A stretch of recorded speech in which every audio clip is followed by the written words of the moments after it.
Agora sim, estamos gravando. Bom dia a todos e a todas, né? É com grande satisfação que a gente dá início ao nosso segundo dia de mini curso do PRH 39 da UFSCar, né? Eu gostaria de agradecer novamente a doutora Karen Abreu Rezende e pela disponibilidade de dar esse mini curso, né? De passar um pouco do seu conhecimento para os nossos alunos, né? E também outros inscritos de outras universidades.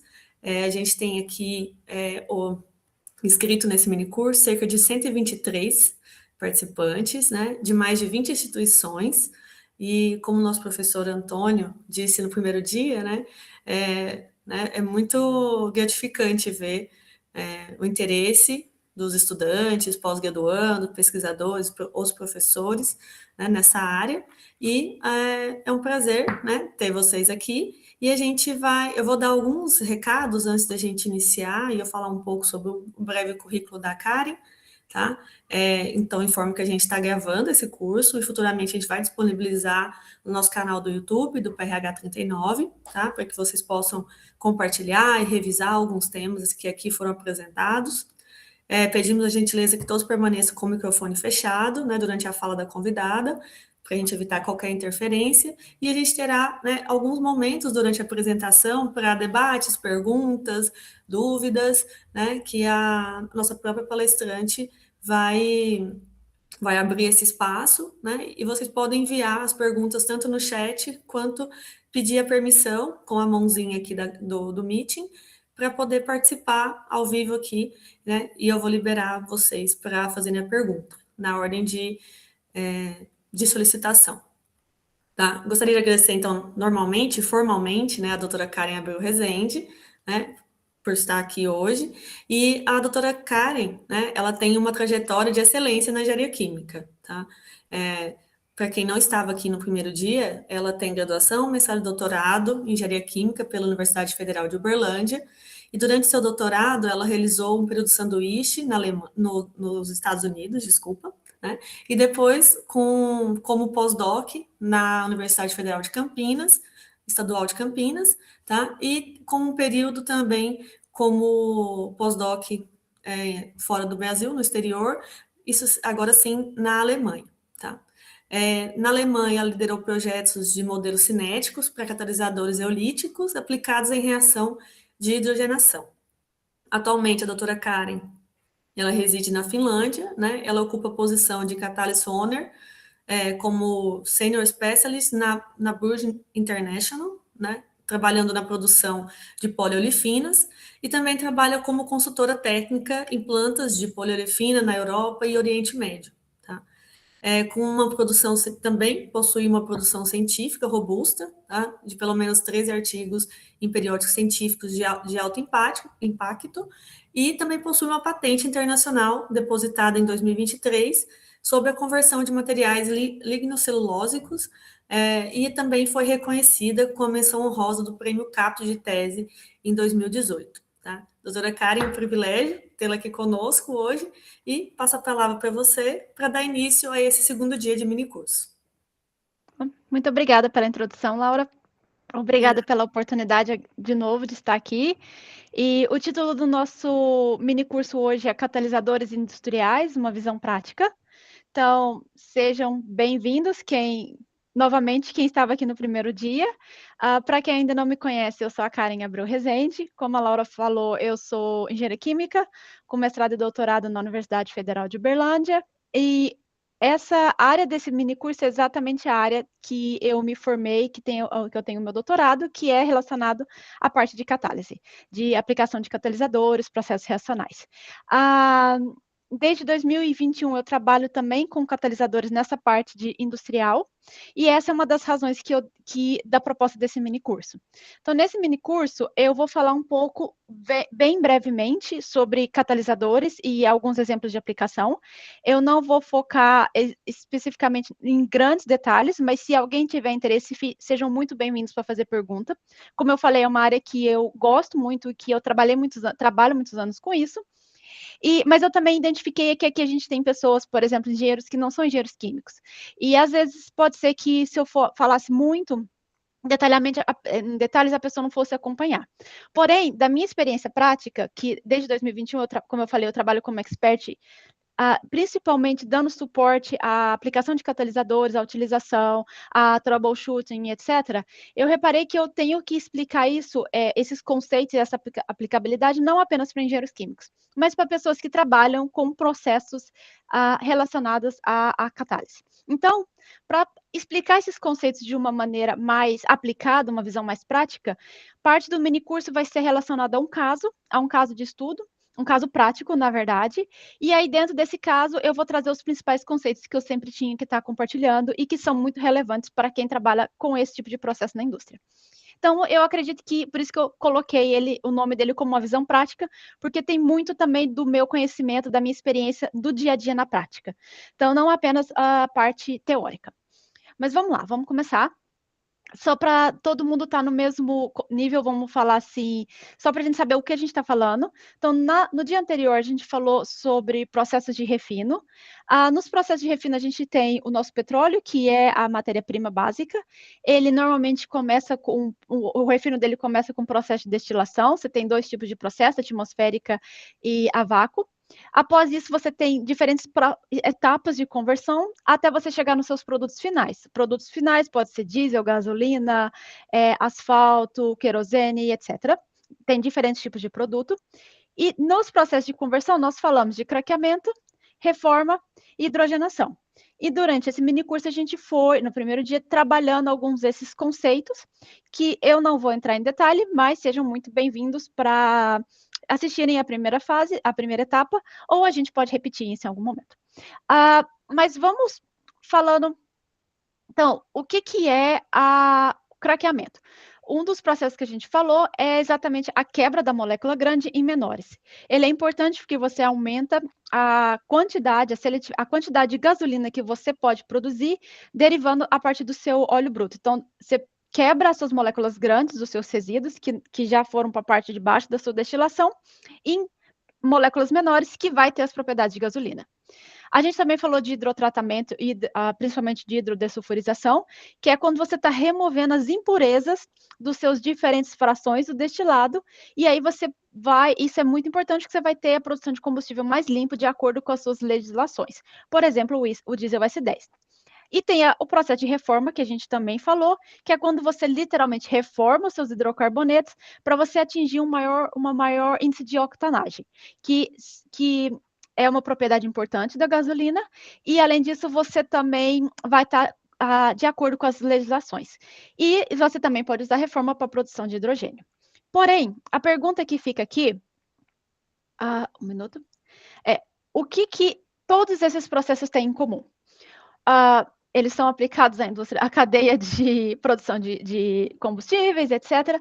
Mas outra característica é que eles são processos catalíticos, que eles utilizam um catalisador para poder estar fazendo essas reações químicas de maneira mais acelerada, e aí você acaba aumentando a sua seletividade em alguns dos casos, e esse catalisador ele não é consumido durante a reação. Bom, beleza. Mas a grande pergunta, o que é um catalisador? Então, eu acredito que a grande maioria aqui já ouviu falar, pelo menos, o que é um catalisador, porque é algo que a gente escuta, principalmente no ensino médio. Eu não sei como está hoje, mas na minha época a gente já aprendia alguns conceitos básicos de catalisador no ensino médio, que é uma substância, um composto que aumenta a velocidade de uma reação. Ele normalmente não são consumidos durante as reações, esse é o conceito básico que todo mundo tem, ele literalmente não é extremamente necessário para a reação acontecer, porém ela é favorecida ou diminui essa energia de ativação da reação. Porém, um ponto que nem todo mundo sabe, e eu acho que é interessante saberem, é que o catalisador ele pode perder a sua atividade, a sua vida útil por diferentes processos, nós vamos falar um pouco sobre isso aqui, durante o tempo de utilização. E todos os processos catalíticos, normalmente, o processo de aumento dessa velocidade de reação, de utilização de um catalisador, normalmente chama de catálise, que é uma área de estudo, uma área de bastante importância e aplicabilidade. Então, dentro de uma refinaria, 80 a 90% dos processos de refino são catalíticos. Veja que não são todos, então você pode fazer o processo sem ter catálise. Então, não necessariamente é fundamental, porém de grande importância. E as grandes importâncias, aqui eu trouxe essa imagem aqui, que eu acredito que é algo que muita gente já deve ter visto. Então, você tem saindo de A, normalmente a gente fala assim, de A para B. Então, você tem a energia de ativação sem o catalisador, que ela é mais alta, ou seja, você demanda mais energia do que com o catalisador. Isso vai estar acelerando a reação, você vai, em muitos casos também, uma das justificativas, principalmente para a parte de business, é que você vai estar aumentando a seletividade dos seus produtos desejados. Se vocês lembram, na primeira etapa, a gente falou de reações indesejadas e desejadas. Então, você favorece as reações desejadas. Você pode estar realizando o seu processo em temperaturas e pressões mais baixas, já que você às vezes não tem que suprimir alguma das reações indesejadas utilizando artifícios como maiores temperatura e pressão. Isso vai te levar a combustíveis de maior alta qualidade, e sem contar que também existem alguns impactos ambientais, algumas legislações, que a presença desses catalisadores durante a reação vai estar ajudando você a ter produtos finais de maior qualidade. Então, eu brinco que pode parecer um tanto atrativo a utilização de catalisadores, porém tudo vem com custo. Mas a gente tem que sempre avaliar se esse custo está valendo a pena ou não. Eu trouxe uma imagem aqui, infelizmente eu não posso mostrar fisicamente para vocês, porque eu não tenho esses catalisadores no momento aqui comigo, até porque são compostos químicos, você não deve carregar isso para sua casa. Mas eu trouxe alguns exemplos aqui de alguns catalisadores que são usados industrialmente. Então, a gente tem, por exemplo, catalisadores de diferentes composições, diferentes cores, diferentes formatos. E uma grande questão que as pessoas me perguntam é por que tantas cores e formatos? Então, cada catalisador, ele tem uma aplicação específica. E a gente tem que pensar que, por exemplo, cores, elas vêm com os metais. Então, diferentes composições vão te dar diferentes cores. Um catalisador fresco, de níquel, normalmente ele é verde. Porém, essa concentração de níquel, ela vai estar interferindo se é um verde clarinho, tipo esse, ou se é um verde mais escuro. O cobalto, em geral, ele tem uma cor um pouco mais puxada para o roxo. Aqui a gente tem um catalisador do FCC, que ele é bem pó, ele é um pozinho, porque você está fazendo a circulação do seu catalisador e fazendo a recuperação dele. Então, para você estar circulando ele, é mais fácil você estar circulando ele na fase pó. De reforma, você tem aqui uma cor mais escura, provavelmente um catalisador já utilizado, e a estrutura física dele está sempre muito relacionada à questão de mecânica, assim, a resistência mecânica dele, quando você pensa que você tem que colocar toneladas de catalisador um em cima do outro, essa partícula não pode quebrar depois de um tempo, ou quando você está fazendo o carregamento. Você tem a questão de qual fase você está realizando a sua reação, fase líquida, fase gasosa, é um leito fixo, é um leito que movimenta. Então, todas essas características têm que se levar em conta quando a gente fala de um catalisador industrial. Não é só apenas a composição química ou a questão da seletividade, também ele tem que funcionar na questão macro. É isso que eu costumo falar. O catalisador, ele não pode ser quebrado, ele não pode fluir junto com o seu fluido, se é um leito fixo. Então, várias propriedades são importantes. Mas eu sinto a necessidade de provar para vocês que catalisadores são de fato importantes. Então, quando a gente pensa em craqueamento, você tem essa longa cadeia que se quebra em cadeias menores, e essas cadeias menores, elas vão estar produzindo, por exemplo, um composto final que tem as características de, por exemplo, gasolina ou nafta, etc. Aqui você pode fazer essa reação, mesma reação, sem catalisador, nessa coluninha, e com catalisador. E eu quero mostrar para vocês que vai estar interferindo pesadamente na questão da seletividade. Então, aqui você tem um composto pouco seletivo sem catalisador. Então, o rendimento típico de gasolina com um craqueamento catalítico vamos falar, de 50% a 70% do seu feed original, da sua alimentação original, enquanto o seu rendimento de gasolina é 30% a 40%. Você vai ter muito mais coque é aquele carbono sozinho, do que você tem no processo catalítico, você tem menos coque. Aqui, normalmente, a gente usa uma zeólita, a faixa de temperatura também muda, a pressão muda, e todos esses parâmetros, eles vão estar interferindo no custo do seu processo, na segurança do seu processo, o quão ele vai ser rentável ou não. Então, assim, é revolucionário. A catálise é um evento revolucionário quando você pensa em questão de maior seletividade, retorno financeiro e etc. Porém, gosto sempre de ressaltar, é mais caro. Um processo sem catalisador, ele, em geral, ele é mais barato, em questão de parte operacional. Não necessariamente na parte de investimento, porque, por exemplo, você tem que lidar com uma pressão maior, então você precisa de um reator mais robusto, mas principalmente na questão de operações, o investimento tem que ser maior na parte de quando você tem um catálise. Então, aqui alguns conceitos muito, muito, muito simples. E agora a gente entra na parte principal, que é o nosso caso. Então, o nosso caso, ele é um caso baseado em casos reais, e aí vários conceitos de catálise vão surgir aqui. Então, nesse momento, todo mundo que está aqui, vamos imaginar que vocês são engenheiros de planta, não com 50 anos de experiência, vamos falar que vocês são novos na refinaria, e que a gente vai passar por um processo, uma manutenção na unidade de hidrotratamento, é aquela unidade que ela faz a remoção de enxofre. O catalisador que a gente vai trabalhar aqui, eu vou chamar um níquel molibdênio suportado em alumina. É um catalisador não necessariamente usado nas plantas, como posso dizer assim, existem diferentes alternativas de catalisadores para você utilizar industrialmente. Catalisadores são, a composição dele e o tipo deles são segredos industriais, então não estou utilizando aqui nenhum tipo de catalisador que necessariamente foi o que eu trabalhei, então só fazendo esse disclaimer. Mas, se você pesquisar na literatura, ou nas empresas, ou informações, você vai ver que o níquel molibdênio suportado em alumínio é um catalisador típico, composição típica de um catalisador de hidrodesulfurização para um processo industrial. Eu não estou colocando aqui composição, quantidade, etc., mas só os tipos de metais. E o objetivo aqui é a gente fazer a descarga, né, unloading do catalisador gasto. Então, a sua unidade ela está operando há 5 anos sem parada, sem nada, e agora seu catalisador, a performance do seu reator não tá mais, não é a mesma. Então, você precisa trocar o seu catalisador, porque já não está valendo a pena mais rodar naquelas circunstâncias que, na produtividade que você tem. Então, você tem que tirar o catalisador antigo e colocar um catalisador novo. Isso tudo tem que ser feito com segurança, eficiência, e você tem que garantir que o catalisador novo vai funcionar, porque não adianta você trocar e o catalisador novo não funcionar, ele tem que funcionar.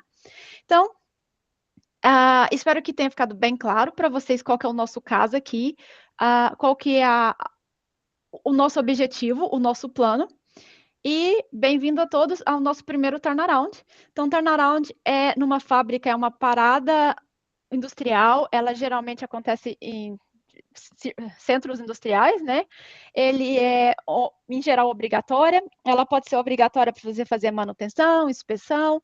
Muitos casos do que eu participava era sempre a substituição de catalisadores. Às vezes você tem que fazer algum tipo de reforma, alteração no seu algum reparo no seu reator.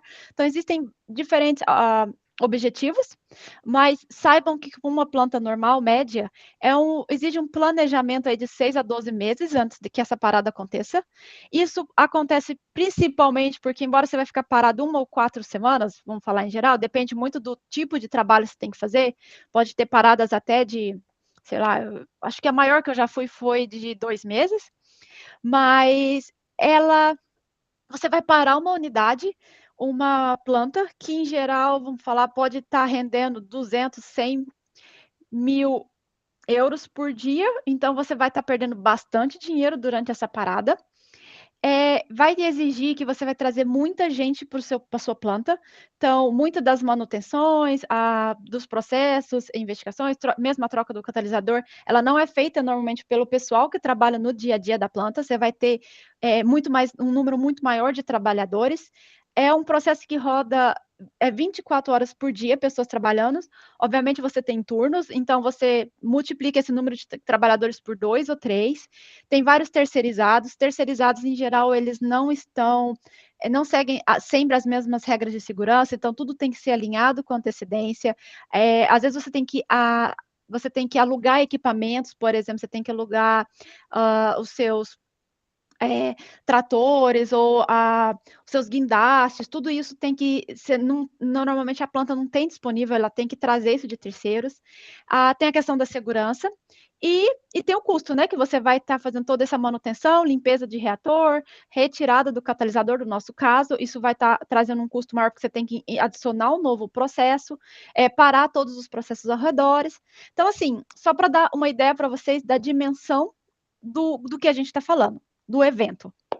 Então, como engenheiro de planta, você está lá, tudo preparado, está ouvindo falar sobre isso há pelo menos uns 6, 12 meses, e de repente você abre a porta do seu escritóriozinho e olha para o seu reator. Bom, esse é o seu reator.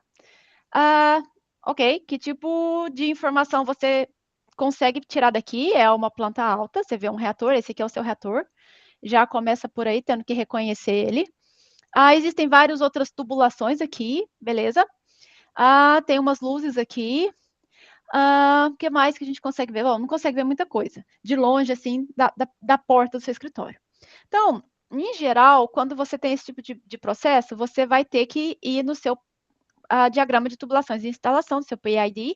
Esse aqui é um exemplo muito simples, nada comparado com os da realidade, mas normalmente eles estão segredos industriais, novamente. O nosso reator que a gente está falando está aqui. Você tem informações normalmente da temperatura, de operação, pressão, o tipo de reator, as válvulas que estão ao redor, os tipos de processo. Então, você tem a saída, você tem aqui um separador de gás, você tem uma coluna de um stripper, você tem os seus adsorventes aqui, você tem o seu reciclo, você tem... Em geral, esse tipo de informação você tira da sua documentação, que normalmente tem que ser atualizada e se manter atualizada. E aí isso te mostra que você precisa parar, por exemplo, você não pode fazer a parada do seu reator se todas essas entradas e saídas não estiverem isoladas. Você não pode fazer a parada se seu absorvente estiver rodando. Então, você também tem que parar essa unidade anterior, ou você tem que isolar. Então, assim, são várias pequenos e grandes detalhes que têm que ser avaliados para garantir que o processo seja feito com segurança. Então, dentro disso, não necessariamente entra a parte de catálise, porém, vai estar interferindo. Só para quem não conhece de reatores, não entende nada de reatores, aqui a gente usa um reator de leito fixo. O que é um reator de leito fixo? Um reator de leito fixo, ele é um reator que o leito do seu catalisador é fixo. O seu catalisador, ele não circula. No nosso caso em específico, no reator de hidrogenação, hidrodesulfurização, que é o caso que a gente está trabalhando, você tem entrada de gás, não necessariamente pela topo, pode ser também pela lateral. Você tem entrada de líquido, você tem uma distribuição, uma mistura desse líquido e gás, isso vai descer com a gravidade pelo seu leito. Obviamente, você tem uma certa pressão aqui. Você pode ter ou não uma troca de calor, se for uma reação exotérmica ou endotérmica, depende. E aí, você tem o seu leito. E esse leito está aqui.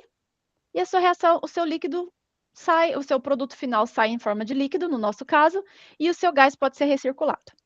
Obviamente, você tem alguns contaminantes que saem junto com esses gases, que precisam passar para o processo de separação, mas a ideia é que ele pode ser recirculado. É um reator de leito gotejante, o leito é fixo, a fase líquida gasosa se mistura, e você tem um catalisador no meio dele, em geral. Esse é o nosso caso. Não necessariamente vai ser sempre assim, mas é o caso que a gente está estudando. Apenas para conhecimento geral, existem alternativas de reatores não aplicados a esse processo necessariamente, mas em que o leito não é fixo. Por isso que a gente chama o primeiro reator de leito fixo.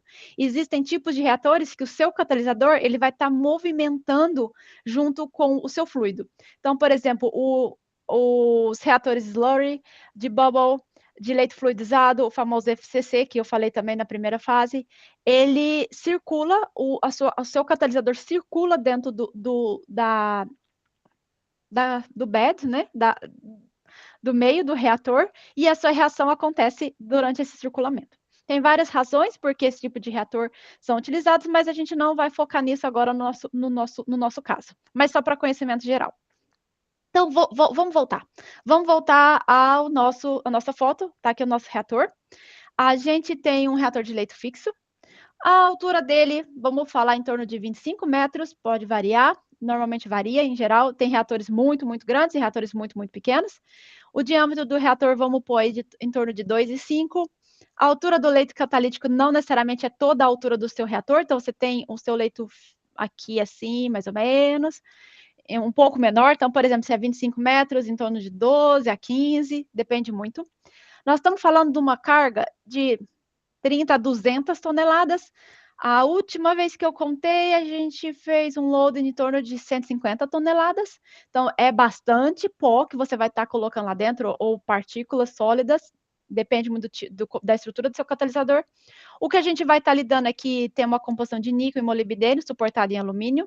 A gente sabe a faixa de operação e de pressão desse reator, é importante.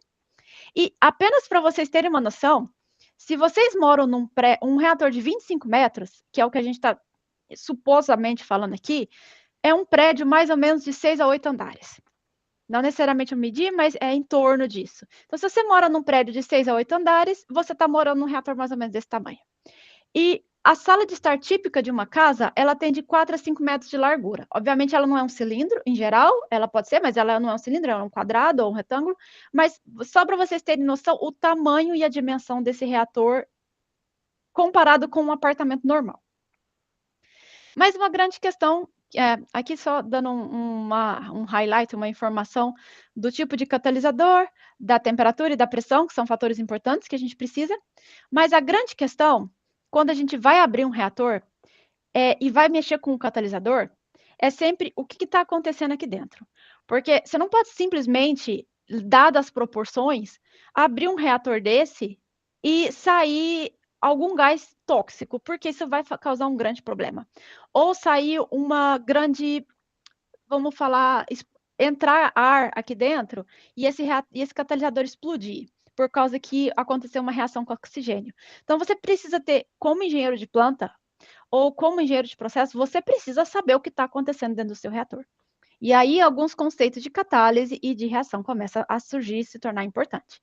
Então, uma revisadinha aqui importante para quem não participou da primeira fase. No nosso reator, a gente está fazendo o que a gente chama de hidrodesulfurização, que é você estar removendo compostos que têm enxofre, porque por causa da legislação, gasolina não pode ter uma grande, ou diesel, não pode ter uma grande quantidade de enxofre no seu composto final.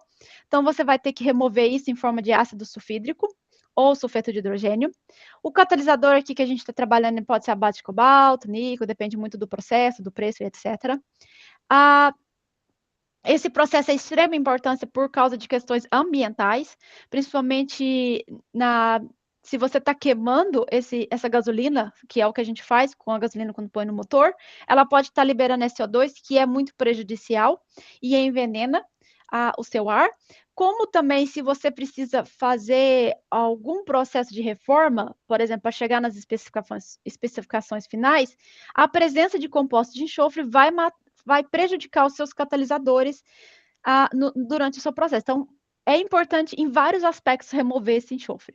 Só para vocês terem uma noção aqui, no FCC, que é aquele do cracking que eu mencionei no início, a gente tem uma composição de enxofre inicial em torno de 1.000 a 3.000, depende do tipo de petróleo que você está começando, em ppm. E você tem que reduzir isso, ou a reduzir até mais, antes da reforma, para em torno de 10 a 50. Então, assim, é uma redução drástica e de extrema importância. E a gente vê aqui algumas, como eu falei, tem reações que são desejadas e não desejadas.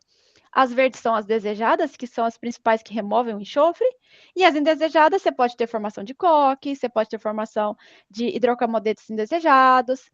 E com base nessas informações, você já começa a entender o que pode estar dentro do seu reator.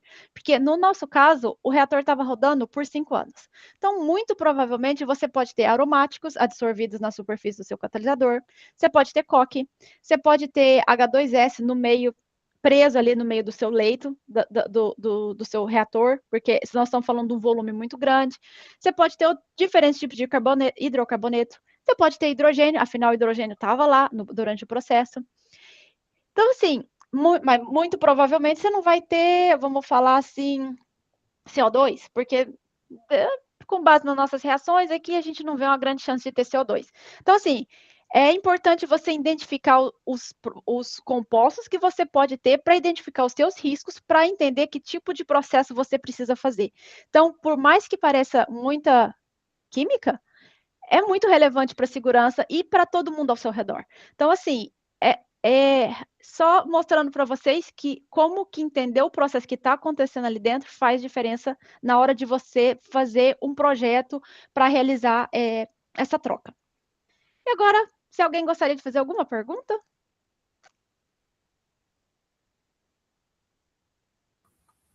Ok. Peraí. Temos uma pergunta. Temos uma pergunta. Só um segundo que eu vou disponibilizar.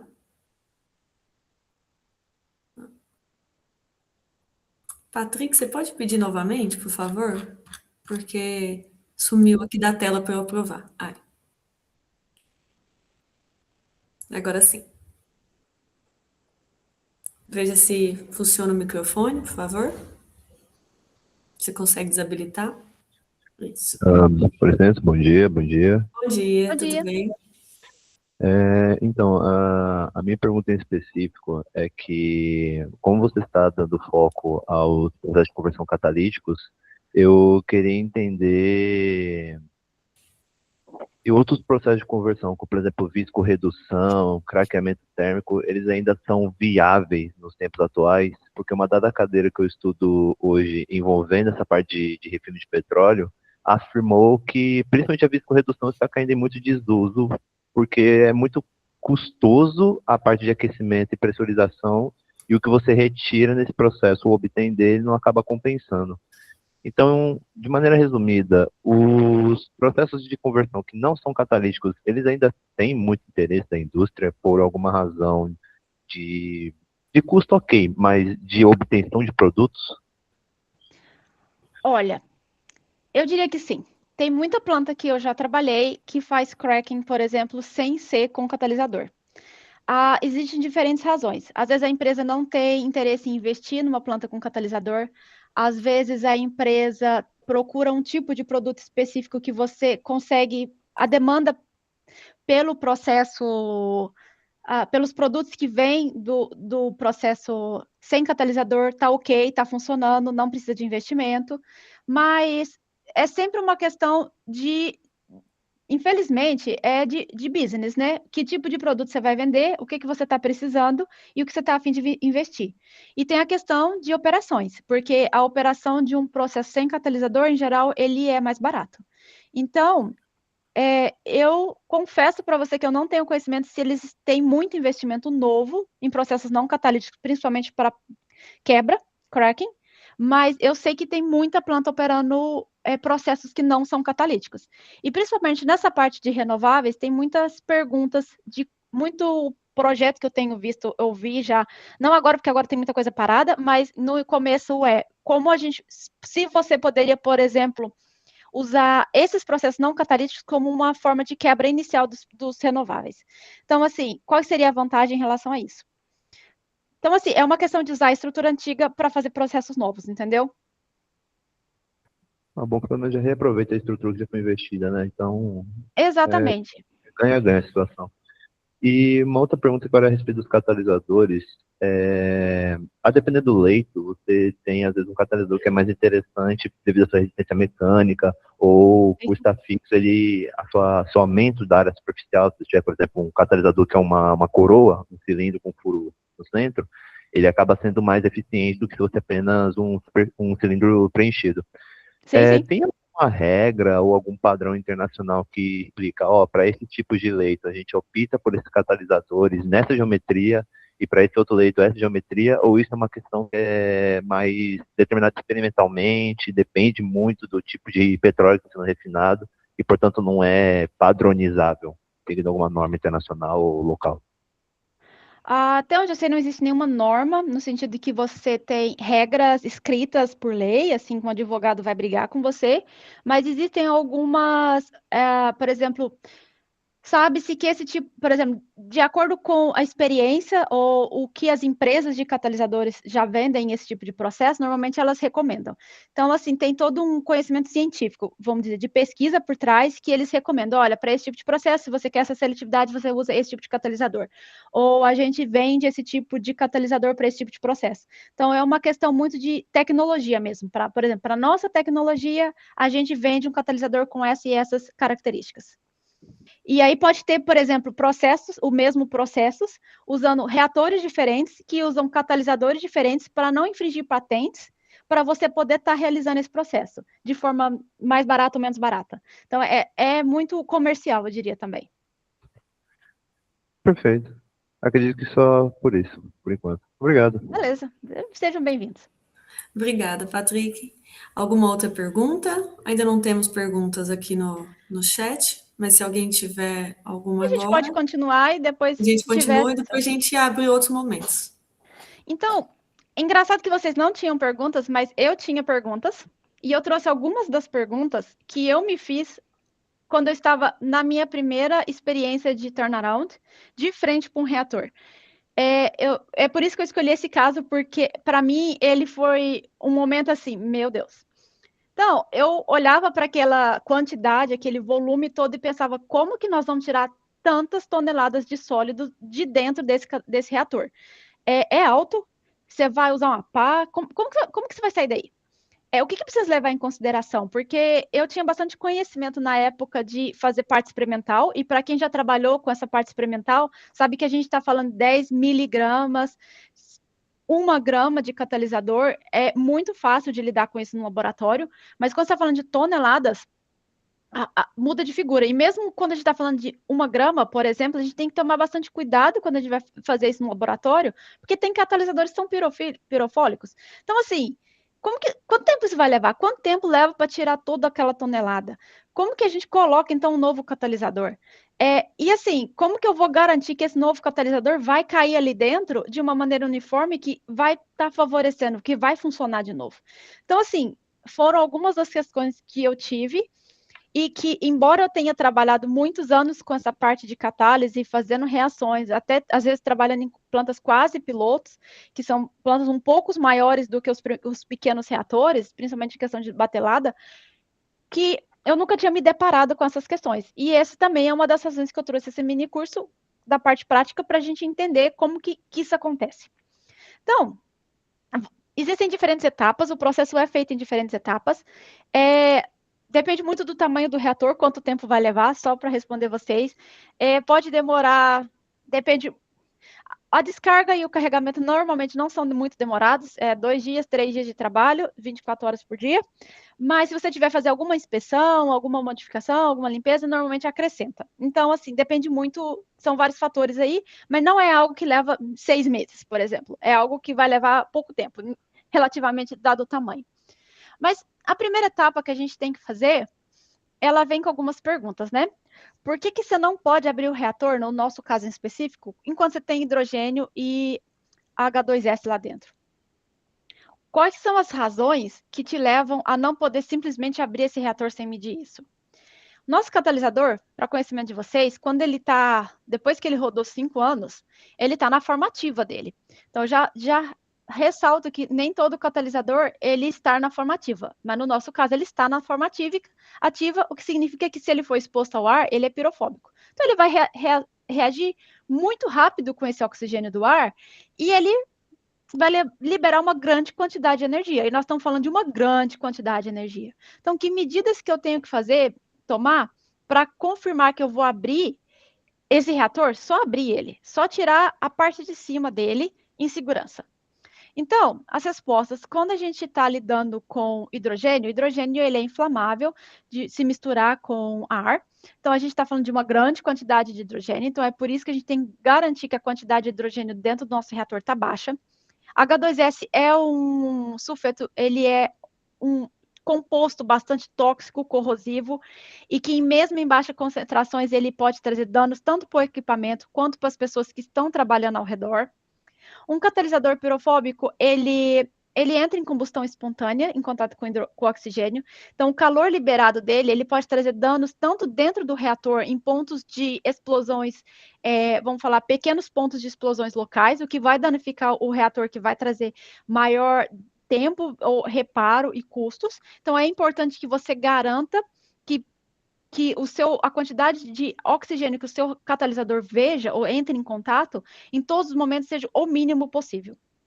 Então, em geral, as regras de segurança determinam que a gente tinha que fazer uma purga, que era, em geral, passar nitrogênio até que a concentração de oxigênio fosse menor que 1%. Então, isso é possível de medir, você tem equipamentos que medem isso ao longo do seu reator.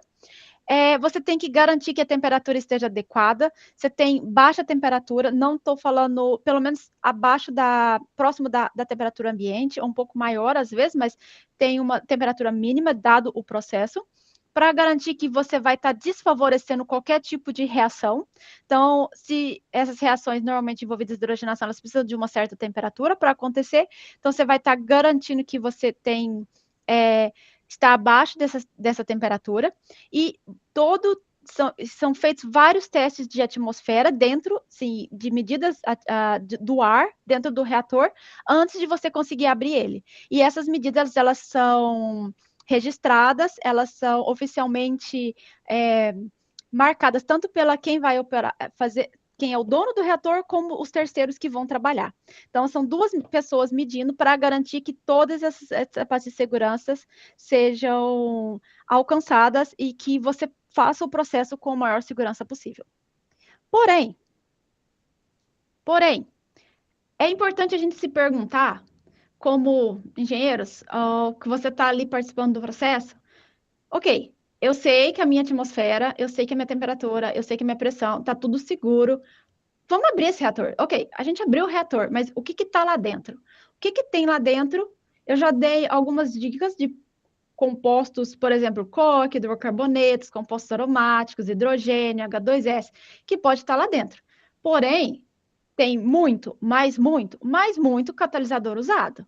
E o que isso quer dizer? Tipo, o que é isso? A gente precisa de informação sobre isso. E aí, você começa a precisar de informações sobre catalisadores. Então, o catalisador que a gente está trabalhando, ele é heterogêneo. Heterogêneos são catalisadores que são em uma fase diferente da sua fase que você está, sua fase da sua matéria-prima. Então, aqui a gente está lidando com líquido, que vem, por exemplo, de um destilado, mais o gás, que no caso é hidrogênio, e o seu catalisador está na fase sólida. Então, você tem um catalisador na fase sólida, só tem um monte de sólido lá dentro. Se você der um zoom um pouco mais, o catalisador, em geral, ele tem uma fase ativa, que aqui eu estou representando por essas bolinhas azuis, que é a fase que vai proporcionar a sua reação, que é onde a sua reação de fato vai acontecer. Então, você tem o seu composto A, que ele vai chegar, vai absorver, reação vai acontecer, seu produto vai ser formado e ele vai sair. Então, em níveis microscópicos, é isso que está acontecendo. Porém, por que é importante você, como engenheiro de planta, saber isso? Porque essa fase ativa, ela é um metal, no nosso caso. E você precisa saber se esse metal é tóxico ou não, ou como lidar com ele. Porque você não quer que esse metal mate alguém, ou contamine alguém, ou você não quer que nenhum tipo de risco ao lidar com isso. Outra parte importante que você tem do seu catalisador é o suporte. Então, você não tem apenas fase ativa. Grande parte da composição dele vai ser o suporte. E o que é o suporte? O suporte é a superfície onde que você vai estar fazendo a dispersão da sua fase ativa. Então, se você imaginar em bolinhas, é onde você está colocando as suas bolinhas aqui, os seus sítios ativos. Importante falar aqui que o suporte, ele também pode ter parte ativa durante a sua reação, ele também pode favorecer a sua reação, tanto quimicamente falando, quanto fornecer maior estabilidade ao seu catalisador, ser o que vai manter a integridade física do seu catalisador durante a operação. Ele também auxilia na distribuição de massa e calor durante a reação.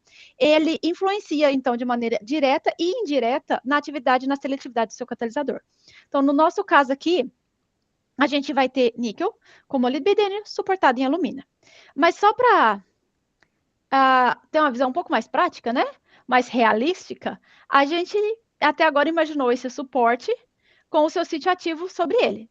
mas ele não é uma superfície linear, assim. Ele pode ser, e muitas das vezes um catalisador com poros. Então, você tem o seu suporte dentro dos poros do seu catalisador, e aí o seu reagente chega, entra aqui, não, aqui não vai ter nada. Ele entra aqui, reage e sai.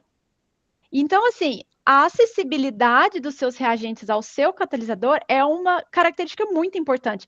E, às vezes, isso também vai interferir no formato que você tem. Então, assim, alguns tipos, dependendo se você está fazendo reação na fase gasosa, na fase líquida, o formato físico ou a forma como o seu catalisador vai interferir na acessibilidade do seu líquido nas suas fases ativas. Então, assim, é uma combinação de vários fatores para você estar proporcionando essa reação. Eu trouxe um exemplozinho aqui de como acontece essa dissorção em reação, um exemplo muito simples e prático, mas eu acho que é ilustrativo, é um videozinho curto de alguns minutos.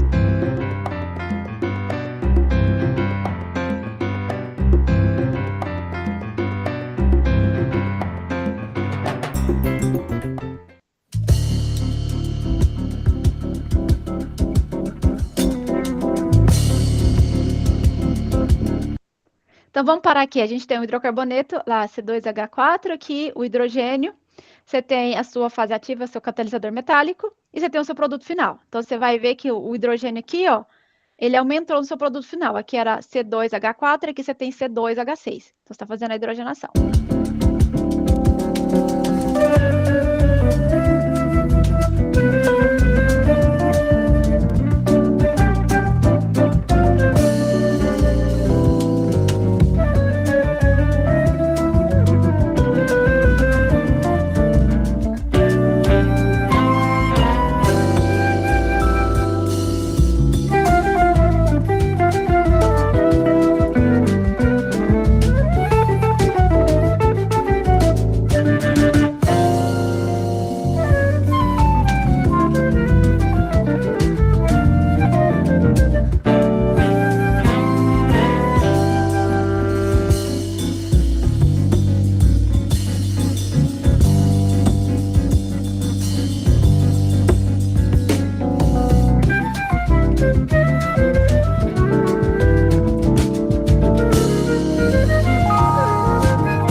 Exemplozinho simples, mas bastante ilustrativo, na minha opinião, de como eu vejo essas reações acontecendo. Então, desculpa aí. Recapitulando aqui no nosso caso, o que a gente tem? Para a parte prática, vamos mover para a parte prática aqui, né? Então, a gente tem níquel, molibdênio, suportado em alumínio. Então, você tem níquel, você tem molibdênio e você tem alumínio. Óxido de alumínio, não sei. A fase ativa H2O3, beleza. Cada um tem uma função importante, por exemplo, níquel e molibdênio vai promover a sua reação e tudo mais. Essa aqui é a foto do seu catalisador usado, em geral. E esse catalisador, ele foi usado por 5 anos. Então, assim, a gente sabe que se o catalisador tivesse fresco, novo, acabando de ser começado a utilizar, você ia ter níquel, molibdênio, S2, a fase ativa, em geral. Essa aqui é só uma ilustração para vocês, para quem gostaria de saber mais. Então, você tem uma fase de níquel, molibdênio e enxofre como a sua fase ativa, você tem um suporte de alumina, e essas são as características, vamos falar, mais macro do seu catalisador. E aí, mas esse catalisador foi usado por 5 anos. Ele foi usado por 5 anos, então, você provavelmente... E ele não está funcionando mais. Se ele não está funcionando mais, então alguma coisa aconteceu que mudou o seu catalisador. Então, no nosso caso aqui, em geral, a gente tem coque, que é resíduos vão estar cobrindo os seus sítios ativos. Então, por exemplo, você tem um catalisador fresco aqui, com o seu sítio ativo nesse lugar. Então, se alguma coisa cobrir ele, como no exemplo aqui, não vai funcionar mais, porque seu reagente não vai conseguir alcançar o seu sítio ativo e a sua reação não vai acontecer. Porém, você ainda continua... Nós estamos falando de toneladas. Então, você ainda tem catalisador que tem os seus sítios ativos. Então, embora você tenha sítios que estejam cobertos, você também vai ter uns sítios pirofóbicos de níquel, molibdênio e enxofre. Você continua tendo a sua alumina lá, porque ela é o seu suporte. Você vai ter cargas de hidrocarbonetos e coque, e muito provavelmente você vai ter H2S e hidrocarbonetos pesados. Essa fotinha aqui eu trouxe da refinaria. Ela mostra o catalisador usado, bem preto, bem escuro. Se você pegar ele é até um pouco grudento, assim. mostrando de fato que você tem bastante matéria absorvida ali. E só para o conhecimento de vocês, o catalisador fresco, ele seria bem clarinho, dependendo da cor dele, assim, mas definitivamente não com esse aspecto. Para conhecimento geral, eu acho que é importante vocês saberem que aqui, no nosso exemplo, no nosso caso específico, a gente está falando do depósito de Cocking, que é a formação de resíduos carbonáceos sobre a superfície dos poros ativos, que vai estar bloqueando o nosso catalisador, mas existem outras possibilidades. Você também podia ter tido uma contaminação na sua alimentação, diversos aspectos, porque você colocou um enxofre contaminado, você alimentou alguma coisa errada, que vai estar envenenando. Então, você poderia ter impurezas como metais pesados, fósforo ou outras coisas adsorvendo sobre o seu sítio ativo e aí bloqueando o seu sítio ativo, de forma que vai matar ele, não vai funcionar mais. Você pode ter sinterização, então você tem vários sítios ativos e aí eles sinterizam e viram um só, então você diminui a possibilidade de lugares onde a sua reação pode estar acontecendo. Você pode ter lixiviação, que é quando você alimenta e o seu sítio ativo ou o seu metal ativo, ele dissolve no seu fluido, acontece às vezes, acreditem em mim ou não. E você pode ter também alteração do suporte, você pode ter diferentes tipos de fouling que vai estar obstruindo os seus sítios ativos. Então, existem várias alternativas, o porquê o seu catalisador vai desativar e vai parar de funcionar. Não necessariamente participando da reação, mas causado por reações, vamos dizer, secundárias que você não gostaria. Então, uma vez você entendeu, abriu, eu sei o que está lá dentro, vamos fazer a descarga. Vamos tirar esse catalisador de lá de dentro. Para tirar esse catalisador de lá de dentro, existem algumas alternativas. Você pode fazer por gravidade, que na minha opinião era o mais fácil quando a gente conseguia fazer. Você tem um reator, diferentes leitos catalíticos, e aí você tem essas aberturas, esses bocais aqui, que você simplesmente abre ela, conectado com uma mangueira, e o seu catalisador vai escorrer. Era uma maravilha quando isso acontecia, porque aí você tem esse recipiente aqui, ó, que ele normalmente é inerte. Uma vez que o catalisador escorreu para aqui dentro, você espera que não tenha nenhum tipo de contaminação com ar aqui, ele vai estar protegido e nenhum tipo de reação vai acontecer. Porém, nem sempre isso é possível, porque às vezes você tem a formação desses compostos carbonáceos, esse coque, que ele vai estar fazendo, ou você tem essa questão de sinterização, que o seu catalisador vira uma pedra, literalmente uma pedra dentro do seu reator. Então, você precisa de alguém lá dentro, ele está todo com equipamento de segurança, claro, para fazer a sucção, fazer a vácuo. Você tem literalmente um aspirador de pó gigante, todo isolado, que vai estar fazendo o vácuo, vai estar aspirando o seu catalisador de dentro do seu reator. Às vezes a pessoa está lá dentro quebrando ele, e aí essas partículas vão para esse cilindro de separação e vão para os mesmos recipientes isolados, que depois você manda são os resíduos. Dependendo de qual você consegue fazer, você também vai poder reutilizar o seu catalisador ou não, porque como vocês podem imaginar, se você faz a vácuo, você quebra todo o seu catalisador, a estrutura mecânica dele não existe mais, então esse catalisador não vai conseguir ser reutilizado. Mas depois que você fez essa carga, em geral você tem uma parte de inspeção do seu reator, você vai poder lavar ele, verificar danos, ou observar se precisa fazer limpeza, se tem alguma parte do seu catalisador que está empedrejado nas paredes do seu reator. E aí você faz toda a manutenção necessária. Só para vocês saberem aqui algumas partes, a gente sempre tem... algumas partes têm que ser removidas para você fazer a retirada do seu catalisador. Então, em geral, você tem essa essa bandeja de distribuição aqui inicial, que normalmente você tem que tirar ela, remove o primeiro catalisador. Existem algumas bandejas aqui para ajudar no melhoramento da distribuição do seu líquido dentro do seu reator e as diferentes leitos catalíticos. Eu tenho um videozinho aqui ilustrativo, acho que mostram... Ops. Aqui.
interessante apenas para mostrar um pouco as principais fases, as principais partes do reator, como que isso relaciona com o seu catalisador, a importância de cada uma. Nada muito profundo, mas eu acho que já é interessante vocês saberem, ter uma visão geral. Então, agora o nosso catalisador está esvaziado, ele está sendo checado, e eu acho que é um bom momento para a gente, se alguém gostaria de fazer algumas perguntas, ou a gente pode ir para a segunda parte, que é fazer o carregamento dele e ativação do catalisador. A gente abre para perguntas, então, né? Deixa eu ver aqui se tem alguma no chat. Tá. Já vou permitir, então, a pergunta. José Ricardo.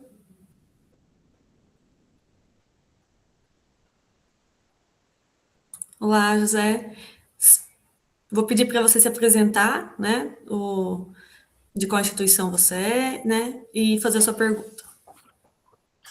Não, tá certo. Ô, Laura, só antes disso, eu acho que a gente não consegue acessar o chat quando a gente não tá com autorização para falar, tá? As perguntas e respostas estão É funcionando. um chat separado? Isso, tem uma parte de perguntas e respostas, que a gente tem algumas aqui que eu vou falar em seguida.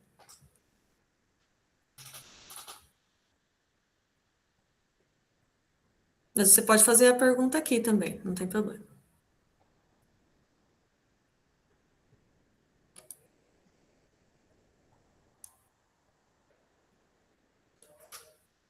José, parei de te ouvir.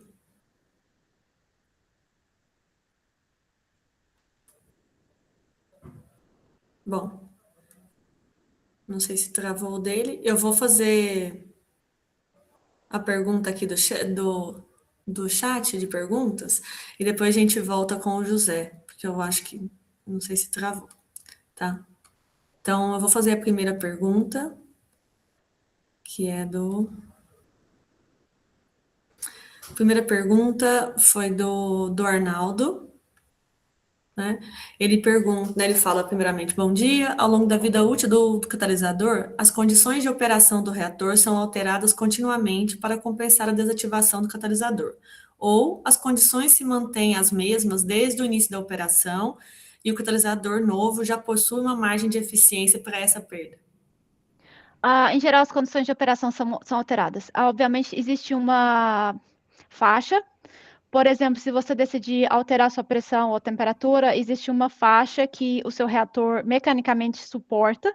Então, você não pode aumentar isso para sempre, e isso limita a vida útil do seu catalisador. Então, quando você começa a aumentar, e aí para manter a atividade, né? Você tá sempre mantendo a quantidade de produto que você quer produzir, mas chega uma hora que você atinge o seu limite, e aí, em geral, é o momento que você troca o seu catalisador. Mas ela já é conhecida, normalmente, essa faixa. Excelente. Depois, se o Arnaldo tiver mais alguma questão, tá? Alguma dúvida sobre mais alguma coisa, você pode mandar. E o próximo a fazer pergunta é o Vitor Juan, tá? Ele pergunta, né? Ele comenta, né? Em um reator vertical, eu suponho que o leite catalisador não fique depositado no fundo. Então, qual estrutura, tela é utilizada para manter o leito fixo suspenso e quais propriedades esses materiais precisam ter? Normalmente você tem uma bandeja de suporte, de fato não fica no fundo. Você tem essa bandeja para garantir também que você tem, às vezes, bandeja de distribuição, como eu estou falando assim, essas bandejas de mistura, depende bastante, mas sempre uma bandeja para proteger. E às vezes você também, quando você vai fazer o carregamento, você pode colocar algum material inerte embaixo para garantir que o seu catalisador não está diretamente em contato com a sua bandeja, para você evitar qualquer tipo de reação, alguma coisa assim. O tipo de material depende muito das condições operacionais que você vai trabalhar.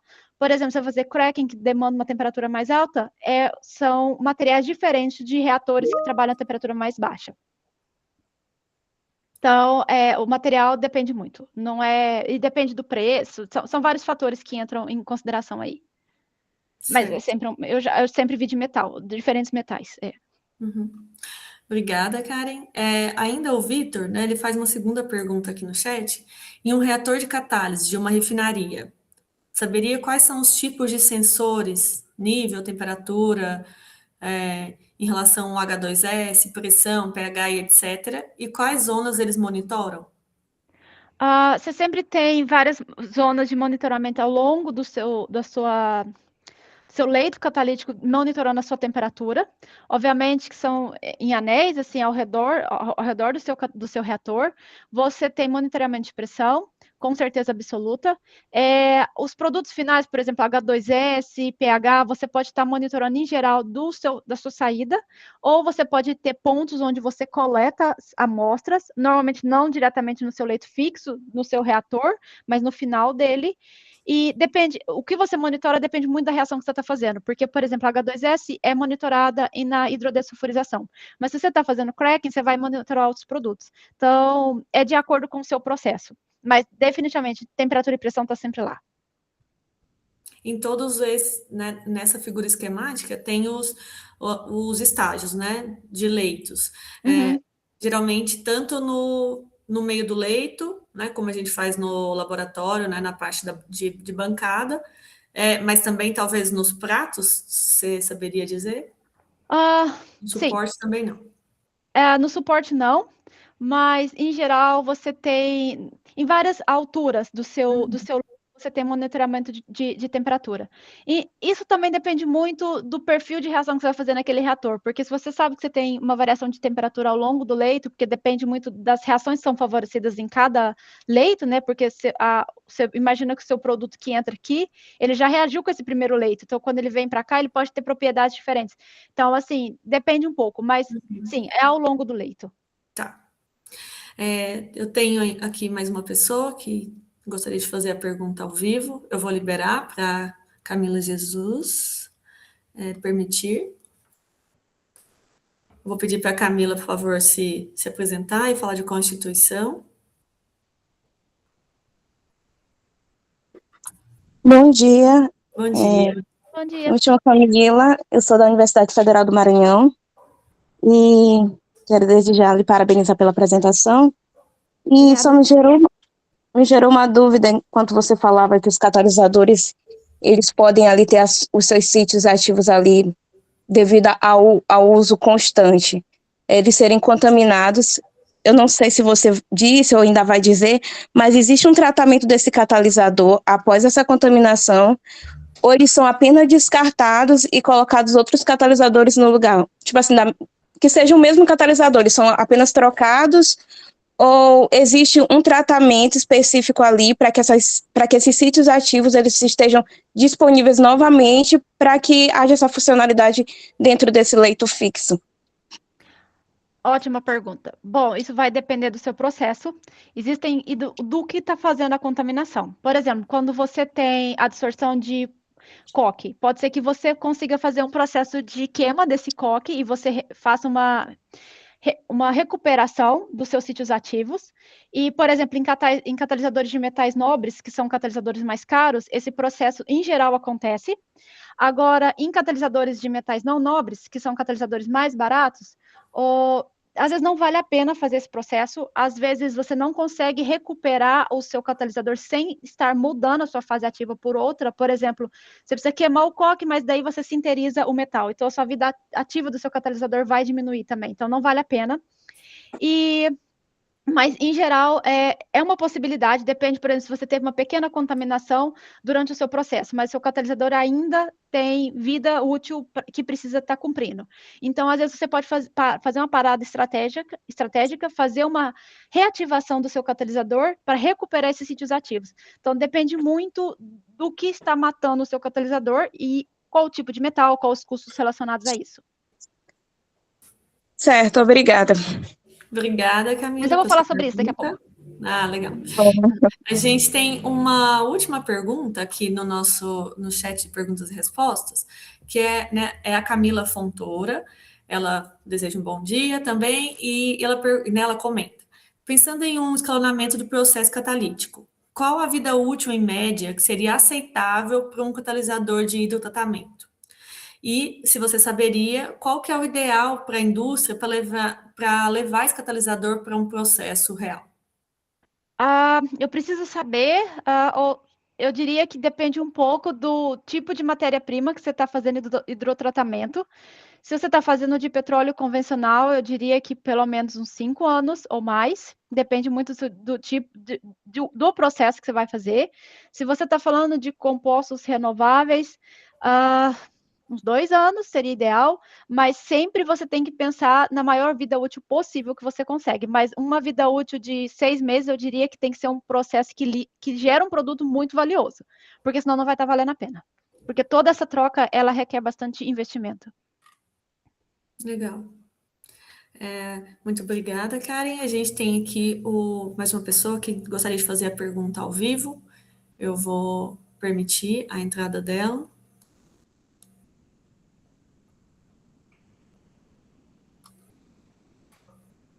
É o Patrick Assis. Patrick, veja se você consegue habilitar o seu microfone e falar para a gente de qual instituição você está assistindo.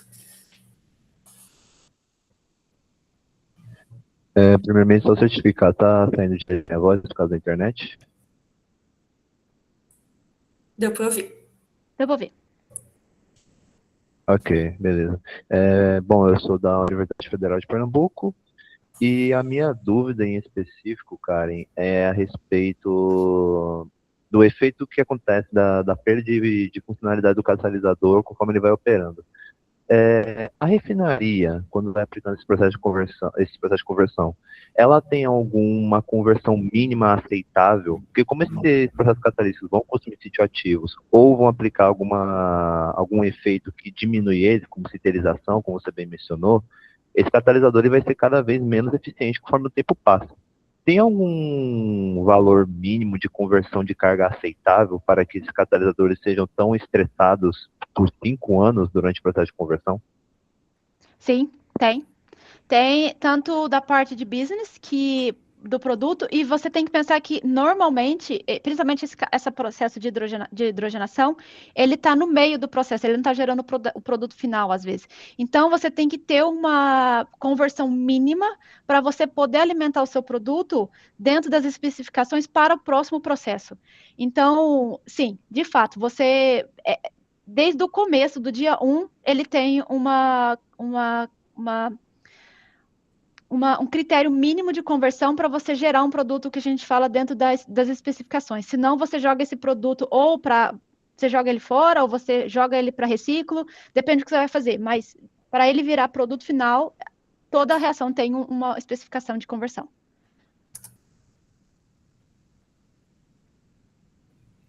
Belezinha, era isso. Bem obrigado. Obrigada, Patrick. O José conseguiu acessar novamente. Ele pediu desculpa aqui que a internet dele caiu, tá? Se o José gostaria de entrar novamente para fazer a pergunta.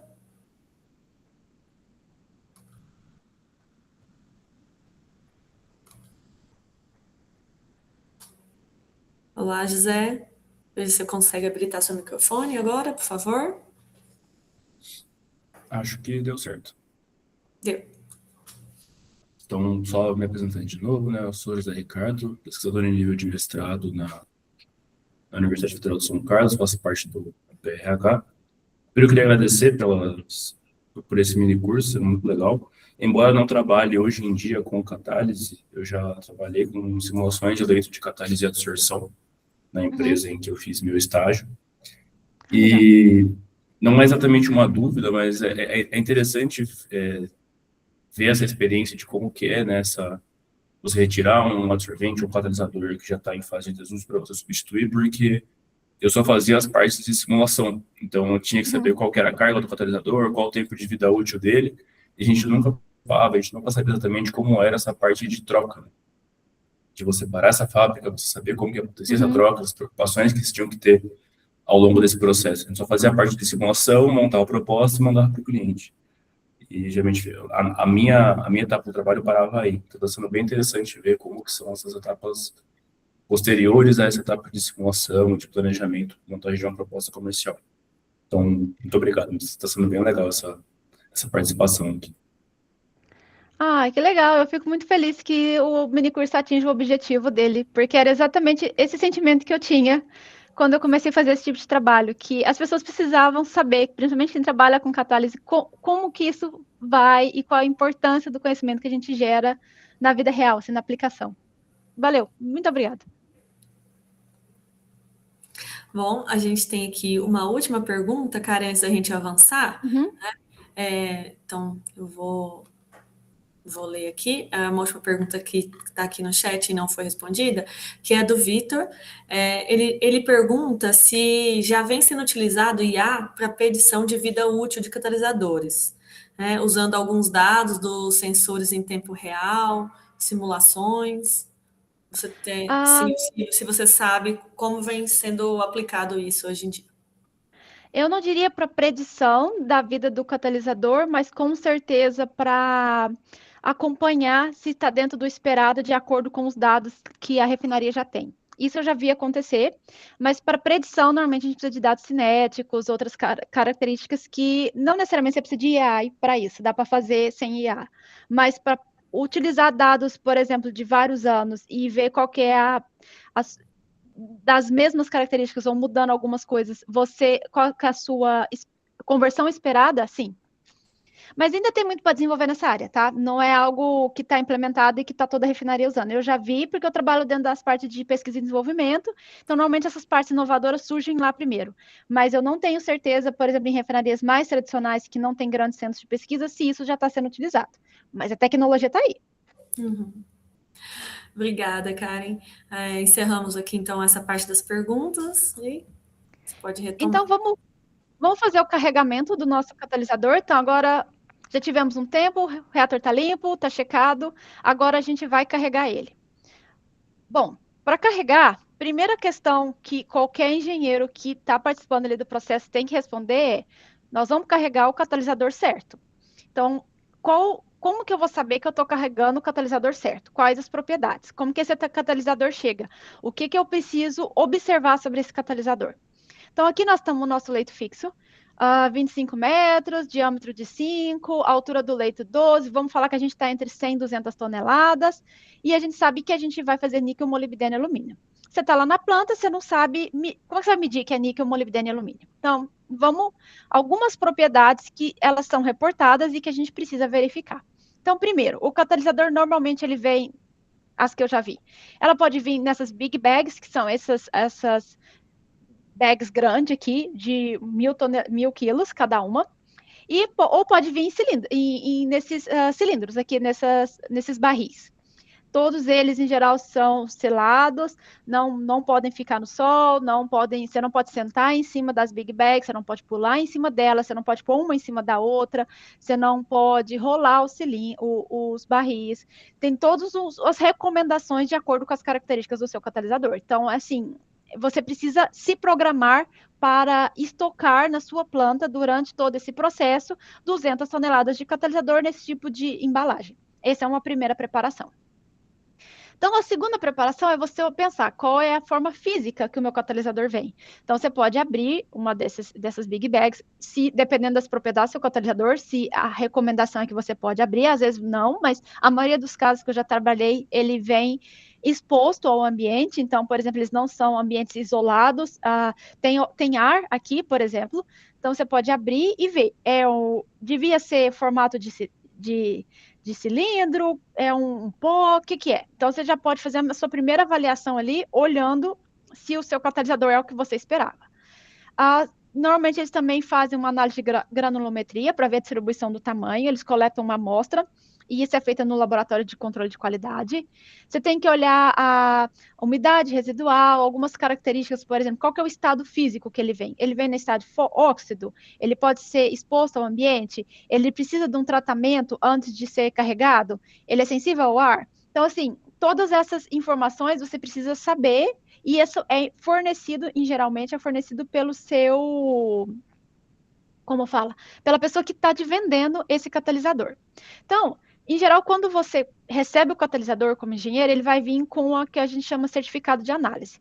Nesse certificado de análise vai vir a composição, pode vir a área superficial BT, alguns dados de fração de raio-x também podem estar lá, qual que é a atividade e seletividade catalítica esperada, porque no laboratório das pessoas que vendem esses catalisadores, ele já testou uma amostra desse catalisador, então ele tem que normalmente ser testado antes, algumas amostras, né? Não estou falando as 200 toneladas. Eles fazem algumas amostras, coletam algumas amostras e aí coleta. Você também vai ter acesso à cor que ele deveria ser, ao formato que ele deveria ser, porque, como eu já falei anteriormente, você tem diferentes cores, diferentes formatos, isso tudo vai estar interferindo muito no seu processo catalítico aqui.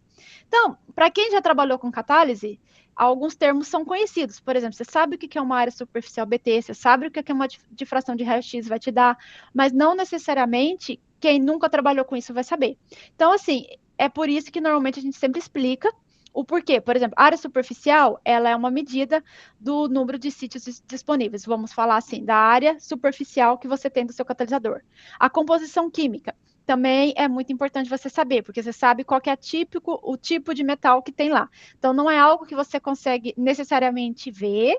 Assim, você tem algumas ideias, por exemplo, se o catalisador é mais arroxeado, se ele é mais cinza, se ele é mais preto, se ele é mais verde, mas a composição, se a composição está certa, é algo que você precisa checar. E você pode checar tanto confiando na análise feita pelo seu vendedor, ou você pode mandar uma amostra para o controle de qualidade. A dispersão metálica, redutibilidade, acidez, porosidade, estabilidade térmica, são tudo características que a gente, quando faz análise, estudo de catálise, mede, e a gente pensa que isso não é usado na indústria, mas a mensagem que eu quero dizer é que, sim, essas características são utilizadas e tem muito valor em saber o que cada uma dessas medidas tá te dando de resposta, porque é uma forma de você identificar o seu catalisador. E se ele está dentro dos parâmetros que você espera. Então, assim, esse catalisador, as características dele estão dentro do esperado, ele vai funcionar supostamente, ou eu vou simplesmente falar, não aceito esse catalisador, eu não vou me dar o trabalho de fazer esse carregamento, porque não vai funcionar, porque, por exemplo, a composição química dele não está certa. Então, assim, isso é responsabilidade nossa, checar, e é importante que também os engenheiros de planta chequem e tenham esse conhecimento. Então, para resumir aqui, quando você recebe o seu catalisador, você vai ter a ficha técnica dele, os documentos de segurança, você vai saber qual que é a característica técnica que ele vem, por exemplo, todas essas propriedades que eu acabei de falar.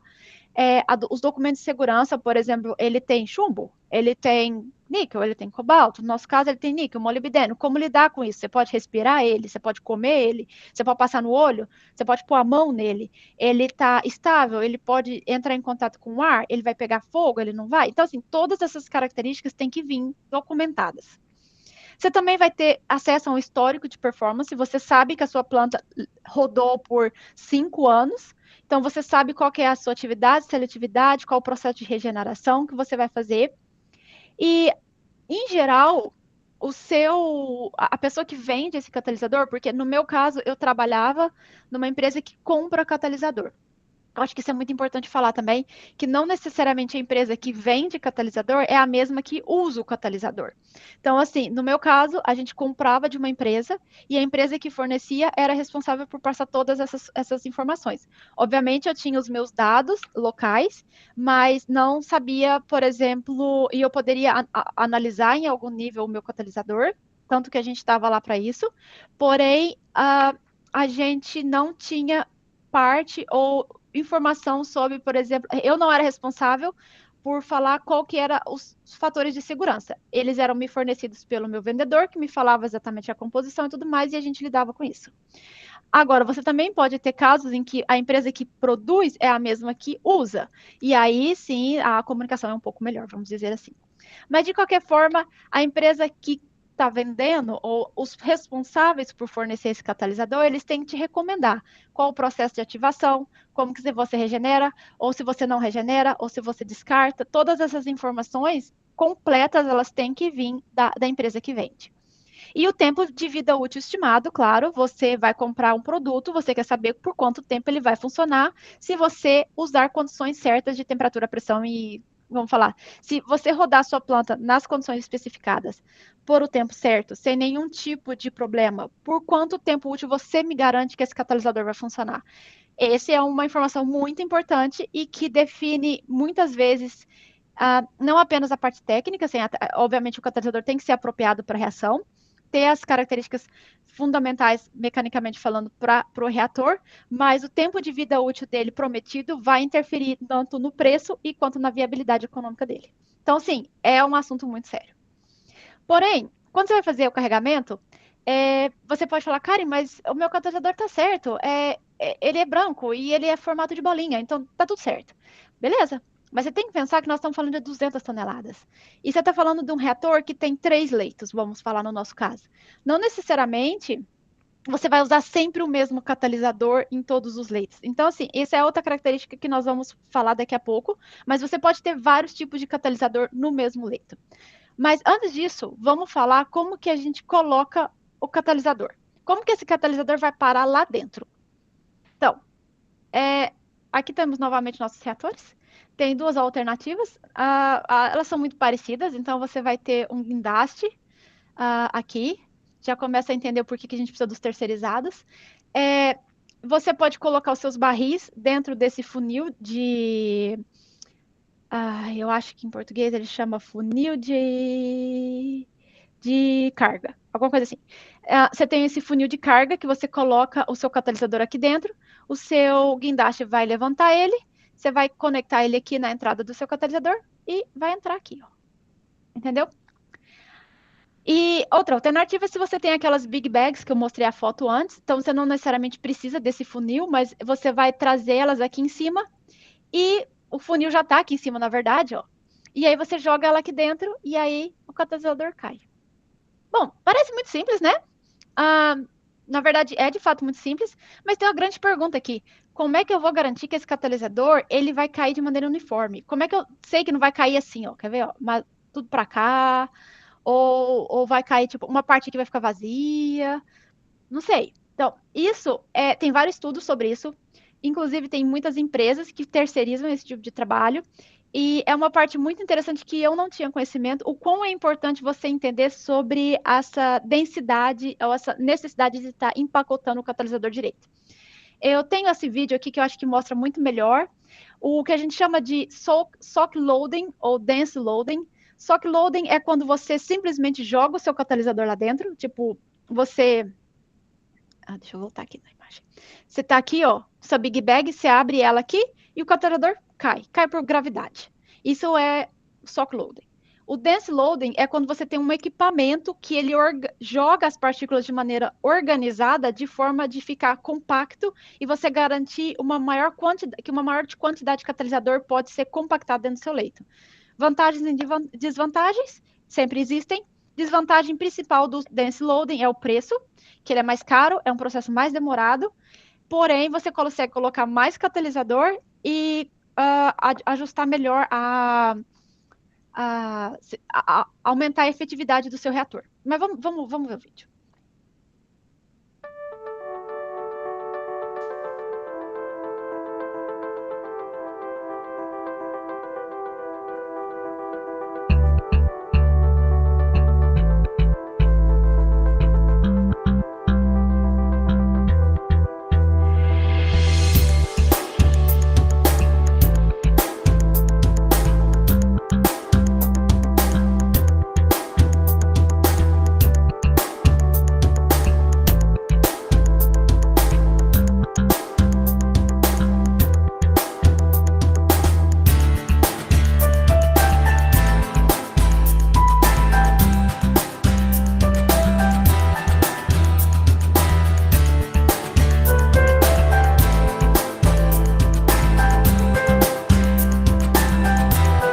Aqui ele só está mostrando que as partículas estão totalmente desorganizadas, elas não estão tudo para o mesmo lado, não está organizado.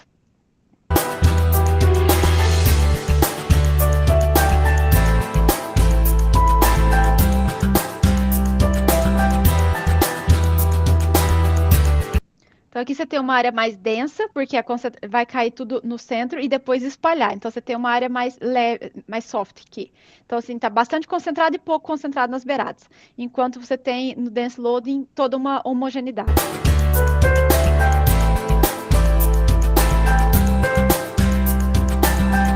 E aqui é interessante que ele mostra o seu leite sendo alimentado e você vê que, por exemplo, a reação vai acontecer muito mais concentrada aqui no meio do que nas beiradas, significando que o seu catalisador no meio vai ser muito mais utilizado do que o das beiradas.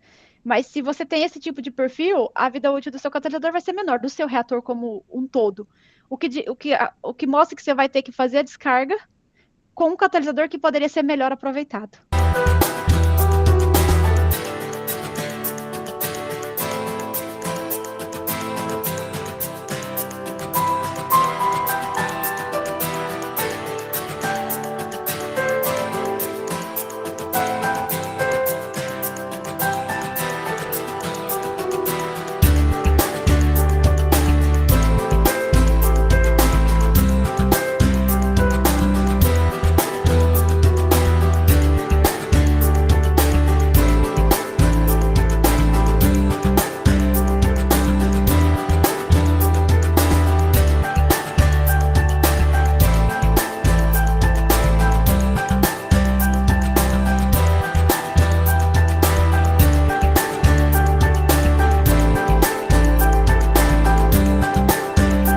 Bom, aqui ele já começou a fazer apenas propaganda da empresa, mostrando as diferentes alternativas para fazer esse dense loading e que o deles é melhor. Mas eu acredito que ficou claro e já mostrou para vocês a importância de ser atento a esse tipo de característica. Como você coloca o catalisador dentro do seu reator, quando a gente está falando em larga escala, interfere bastante na como vai ser a performance do seu reator como.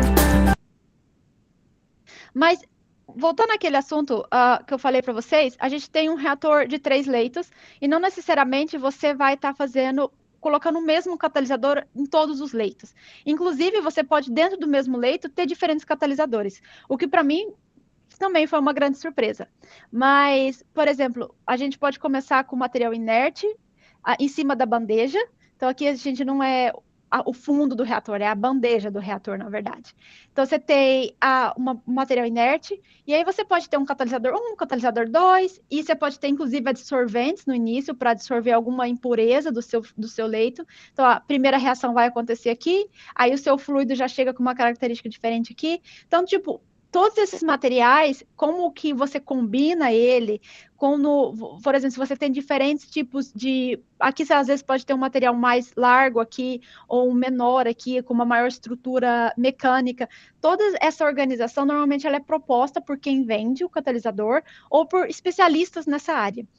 Mostrando para vocês a importância de estar desenvolvendo também a catálise, não apenas na parte detalhada, mas também existe toda uma necessidade de estar desenvolvendo esse tipo de processo também. Que isso altera muito como o seu produto final vai sair, qual tipo de performance o seu reator como um todo vai ter, qual que é a vida útil desses catalisadores. Às vezes o preço desses catalisadores é diferente. Então, por exemplo, o catalisador 1, às vezes pode ser mais barato, então ele vai morrer primeiro do que o catalisador 2, você quer preservar ele. Então, existem diferentes formas de otimizar o seu reator para que ele opere na melhor condição possível. E essa questão dos adsorventes também foi uma grande novidade para mim, principalmente porque você usa eles como armadilhas para poder pegar os seus contaminantes, o que no caso da hidrodesulfurização é muito importante. E no final você pode estar colocando as cerâmicas aqui. Então, até aqui, a gente falou de inertização, abriu o catalisador, o reator, com segurança, fez um processo de inertização, de resfriamento, fez o descarregamento, falou da inspeção do reator, fez carregamento do catalisador. Então, supostamente, agora está tudo pronto para funcionar. Mas, infelizmente, não é assim que funciona. No nosso caso, pode ser que em alguns casos seja, mas no nosso caso, e eu acho que é importante falar, é a questão da ativação. Então, assim, você tem que fazer, em geral, uma limpeza inicial do seu catalisador, porque pode ser que você tenha algum tipo de contaminante, tipo impurezas sólidas, alguma coisa que ficou presa ali, até água mesmo, durante o seu carregamento, mas você precisa ativar o seu catalisador. E aqui é onde a maioria dos engenheiros químicos que eu já trabalhei, que não trabalhavam com catálise, não conseguia entender o porquê. Porque na cabeça deles, você colocava o catalisador era para funcionar, simples assim. Mas infelizmente não é assim e eu vou tentar explicar para vocês e ressaltar o porquê. Então vamos falar sobre ativação. Então, o que é ativação? É um processo que você precisa fazer para que o seu sítio ativo, aquele lá do começo, ele esteja ativo. Então, não necessariamente o catalisador que vem para você, porque você tem que pensar que o sítio ativo, o seu catalisador ele vai funcionar a uma determinada temperatura e pressão. E ele não vai ser transportado a essa temperatura e pressão. Ele vai ser transportado em outras condições. E nem sempre as condições que ele é transportado, que ele é produzido, que ele é seguro até para ser transportado e tudo mais, é a mesma condição operacional que você vai estar utilizando. Então, pode ser que você tenha um estado químico diferente e isso vai requerer que o seu catalisador passe por um processo de transformação para ele se tornar o catalisador que você gostaria. Então, ele chega, por exemplo, às vezes nesse tom esverdeado, níquel molibdênio, e aí quando você ativa ele, você muda a fase dele e aí você vai chegar numa cor mais escura. Isso já é indicação que você está mudando o seu catalisador. Mas no nosso caso aqui, o que vai estar acontecendo? Você quer, e a gente já falou sobre isso aqui, que a fase ativa do seu catalisador seja níquel, molibdênio e enxofre. Você está suportado, e é essa fase ativa que vai promover a sua reação. Porém, quando ele é fornecido, quando ele vem para a gente, ele vem na fase óxida, em geral. Pode ser que ele venha fornecido na fase ativa? Pode ser que ele venha fornecido na fase ativa. Mas é por isso que você precisa ficar atento aos tipos de informações técnicas que você vai receber de quem está vendendo ou provendo esse catalisador. Mas, na grande maioria dos casos, por questões financeiras, de segurança, etc., ele vem na fase óxida, no nosso exemplo. Karen, para outras reações, cada um é um caso específico, mas novamente eu só estou tentando explicar para vocês aqui o processo de ativação. Então vamos focar no nosso caso, mas também se aplica a outros, vamos dizer assim. Então, a gente vai ter aqui, sei lá, níquel, óxido, molibdênio, óxido, e você tem que chegar nessa fase ativa aqui, ó. Tá vendo? Você vai sair desse óxido aqui para essa aqui. E aí isso a gente chama de sulfetação, que é um processo que você vai estar transformando a fase óxida na sua fase ativa. No nosso caso aqui era feito com temperatura, então você levava a temperatura do seu reator a uma determinada temperatura, e aí você passava um fluxo específico por ele para poder promover essa reação de alteração até você chegar nessa fase ativa. É um processo... Bom, depois de todo esse processo de carregamento que você fez, em geral você quer botar a sua planta a funcionar rápido. E às vezes esse processo de sulfidação, ele levava 2, 3 dias, porque requer um tempo. Se você não tiver a temperatura certa, se você não tiver o tempo certo, você não vai formar a fase certa, e o seu catalisador não vai funcionar. Então, assim, eu só trouxe uma ilustração aqui. Então, você tem uma fase óxida, por exemplo, de molibdênio, níquel. No caso aqui também tem outro metal, mas vamos focar no roxo e no verde. E aí você vê que você vai retirar esses oxigênios e aí você vai estar substituindo por uma total outra estrutura, total novos, tipo, você começa a ter enxofre aqui nessa estrutura, uma organização de átomos diferentes, que é o que exatamente vai estar promovendo a sua reação. Então, sem esse processo de ativação, não vai ter reação. Existem outros processos de ativação? Sim, existe secagem, calcinação, redução. Cada um é focado para o tipo de catalisador que você tem e para o tipo de modificação que você precisa fazer. Por exemplo, secagem pode ser simplesmente remover alguns solventes que estão ali durante a preparação.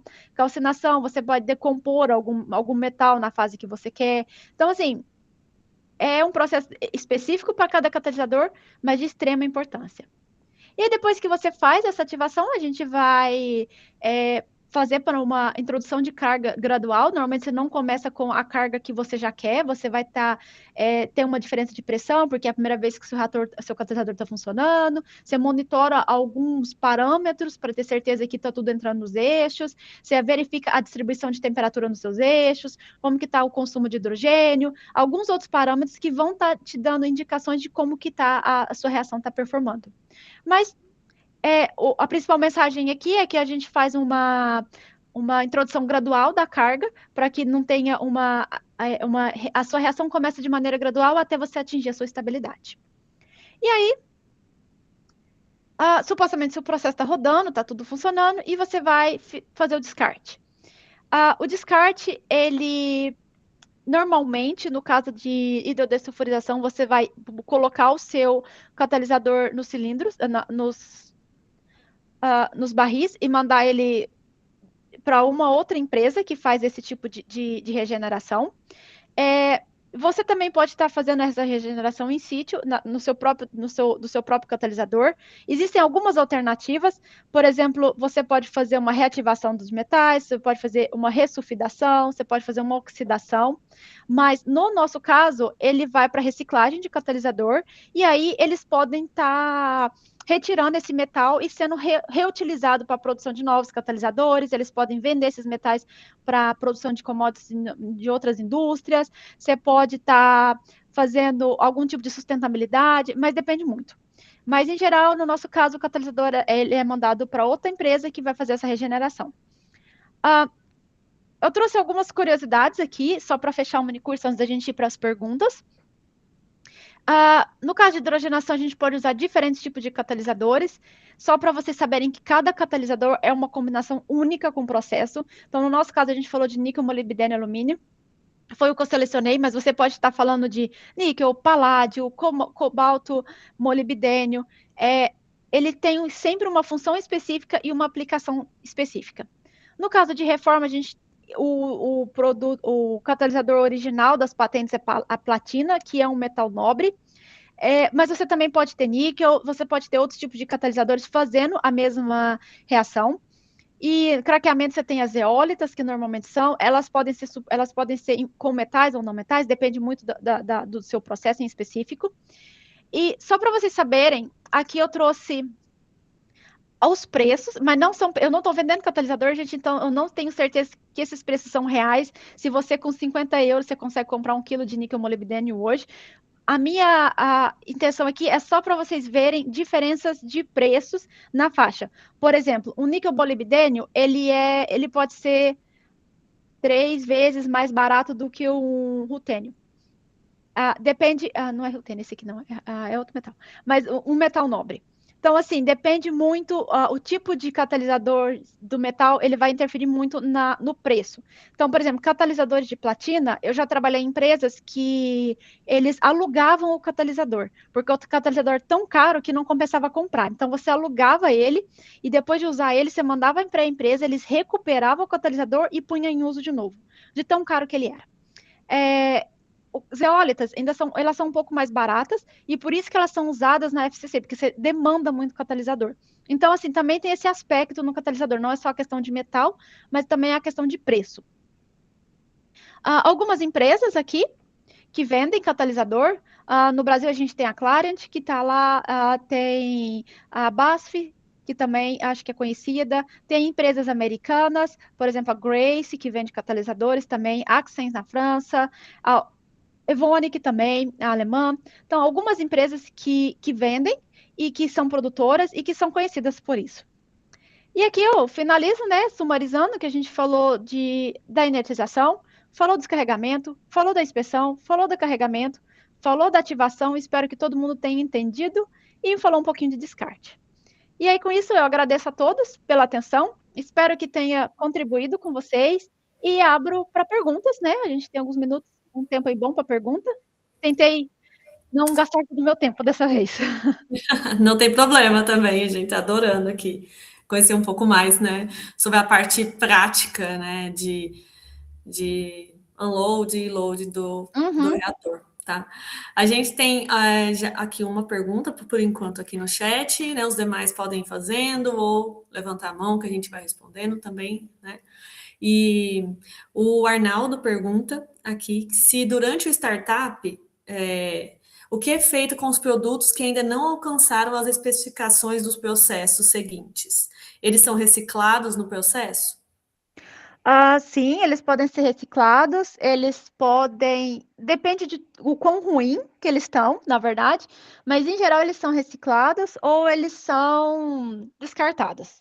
Se estiver no nível muito ruim, por exemplo, se o seu produto ainda, no caso da hidrodesulfurização, se você ainda tiver uma concentração de enxofre muito alta, você não consegue, não vale a pena você reciclar. Então, aí você tem que descartar. Então, depende muito. Mas, em geral, eles são reciclados.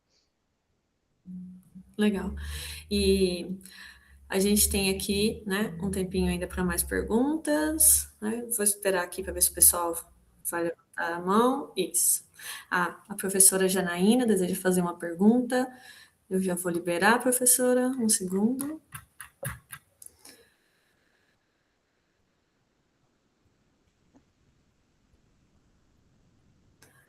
Olá, professora. Veja se consegue ativar o microfone, por favor.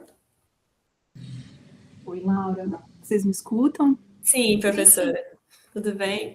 Tudo bem, Karen. Muito obrigada pela sua participação nesse mini curso. Você trouxe aqui aspectos que são muito relevantes e que fazem que não estão normalmente no nosso dia a dia, né? Mesmo para quem trabalha com catálise. Então, as tuas apresentações, né, foram muito enriquecedoras para todo mundo, pode ter certeza, né? Obrigada. Eu agradeço você particularmente também em nome do nosso programa de recursos humanos. Agradeço também a Laura, ao professor Antônio, né, pela organização. Está sendo muito, muito enriquecedor. Eu tenho aqui algumas curiosidades, Karen, né, ao longo da sua última fala, e eu fui fazendo algumas perguntas, mas deixei os alunos, né, os pesquisadores fazendo perguntas, e as minhas perguntas foram sendo contempladas. Então, aqui eu queria colocar algumas coisas que ainda não foram faladas, né? Karen, após a ativação, você disse que, dependendo do processo, você poderia ter diferentes ativações, e aí eu fiquei curiosa se vocês fazem uma caracterização desses materiais após essa etapa. Essa é uma das perguntas, depois eu tenho algumas, mais umas se der tempo. A gente não caracteriza o catalisador em si, porque não tem como a gente coletar uma amostra, a gente foca muito no produto, mas, em geral, a gente coleta a amostra fresca do catalisador, e aí, se a gente vê que os produtos não estão dentro do esperado, aí a gente vai para o laboratório e refaz uma ativação desse catalisador numa planta piloto, e aí sim a gente coleta a amostra, e aí sim a gente entende onde que está o problema. Essa era também uma grande parte do trabalho, tanto do catalisador usado, para a gente entender o que a gente retirou da planta, a gente coletava amostras, para entender como foi, se está tudo dentro do perfil, e se os produtos gerados pelo catalisador novo não estivessem dentro das especificações, a gente tinha catalisador fresco para fazer essa análise. Tá certo. Posso seguir, Laura, fazendo perguntas? Pode sim, professora. Ainda não temos outra pergunta aqui no chat. Pode seguir sim. Tá bom. Obrigada, Karen. Eu também fiquei curiosa, né, em relação a essa amostragem que vocês fazem dos produtos, né? Então, eu imagino que vocês façam isso durante todo o processo, né? Todos os dias. Imagino que vocês monitorem aí o que está sendo formado. E imagino que vocês estejam prontos ali para reagir em caso de alguma mudança, né? É isso mesmo? É isso mesmo. Alguns parâmetros são de extrema importância, então eles são monitorados às vezes até online. Então, alguns tipos de características dos produtos são o tempo inteiro. E o controle de qualidade, normalmente também o laboratório, ele funciona 24 horas, então é sempre coletando amostra para poder reagir caso num tempo hábil, assim, para não ter uma perda de produção muito grande. Excelente.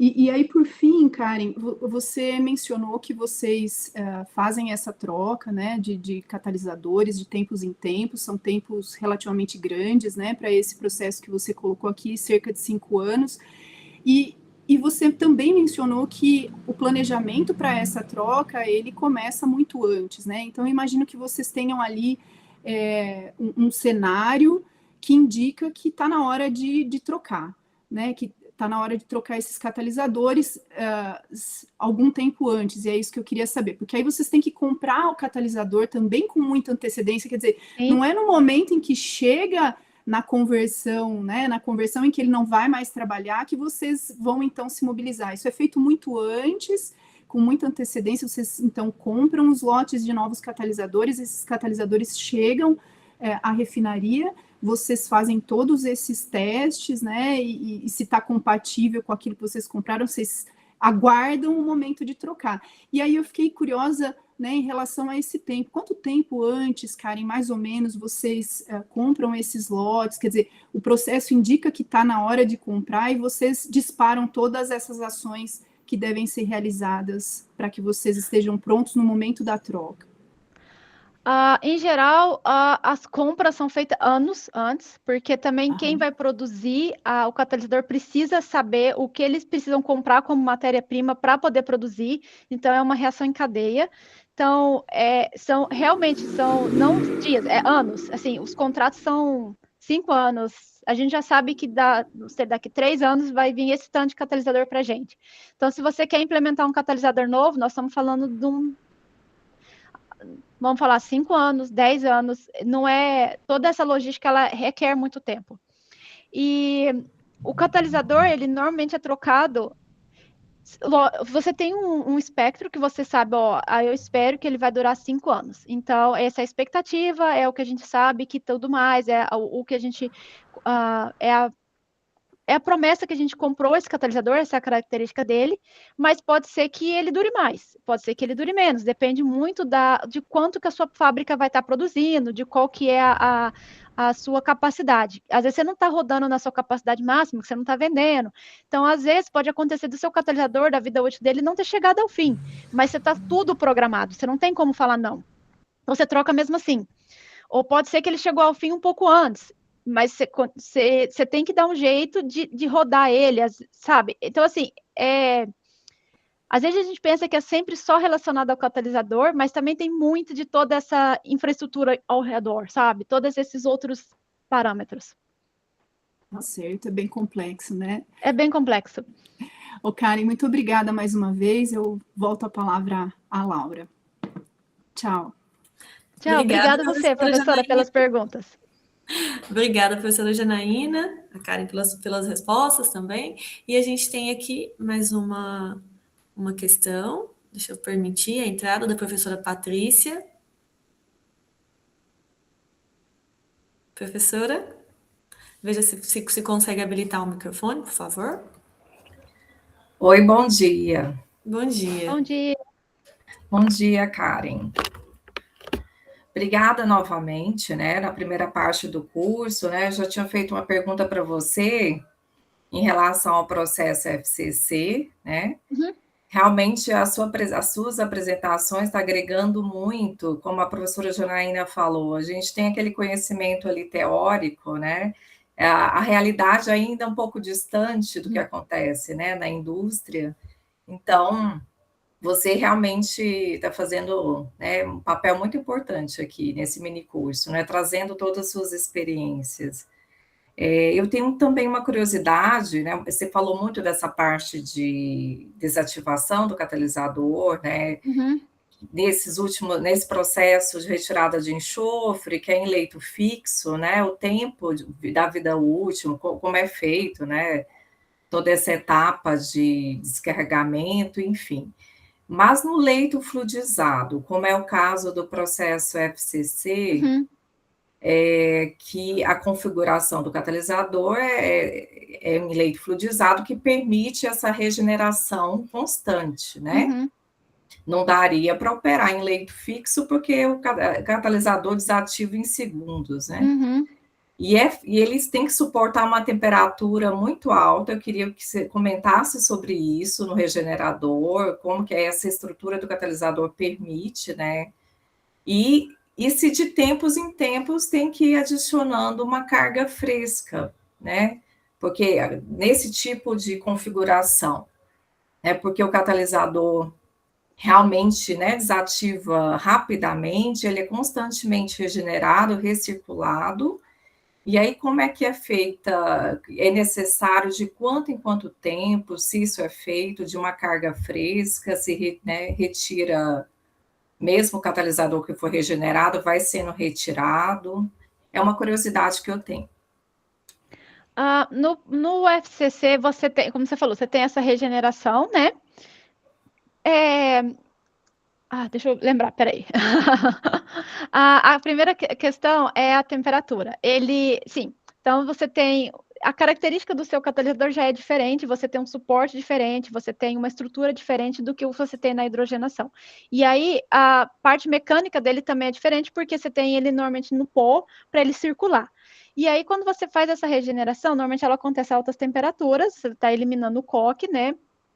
Formando CO e CO2 e tudo mais, e você pode ter processo de sinterização, que vai estar desativando o seu catalisador, então isso justifica por que você tem que adicionar novos catalisadores, do mesmo, né, adicionar mais catalisador do mesmo, e essa regeneração, essa adição, ela depende muito da capacidade de operação da sua unidade. Então, por exemplo, se você está...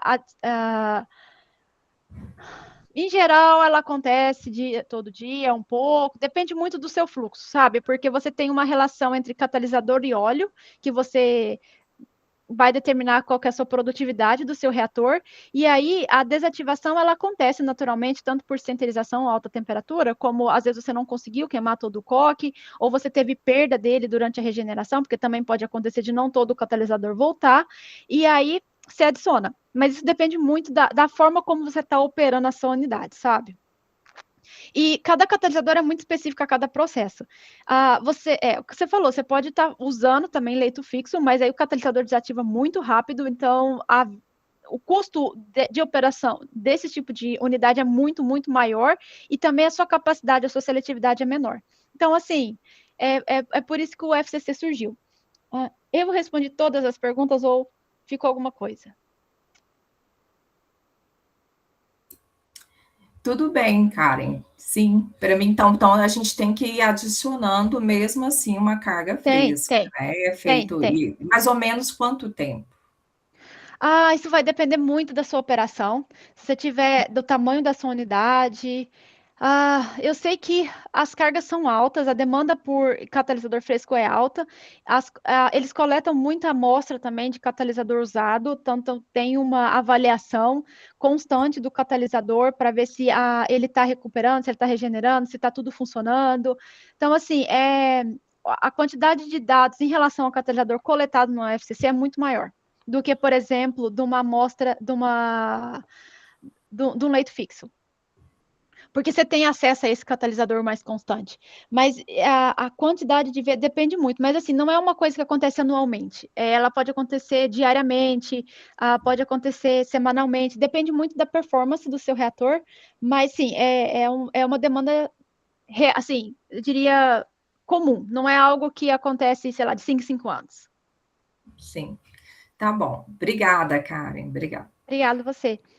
FCC é um processo bastante, vamos dizer, ele não é assim, ele é bastante flexível em vários aspectos, sabe? Acho que isso torna ele tão robusto e tão interessante.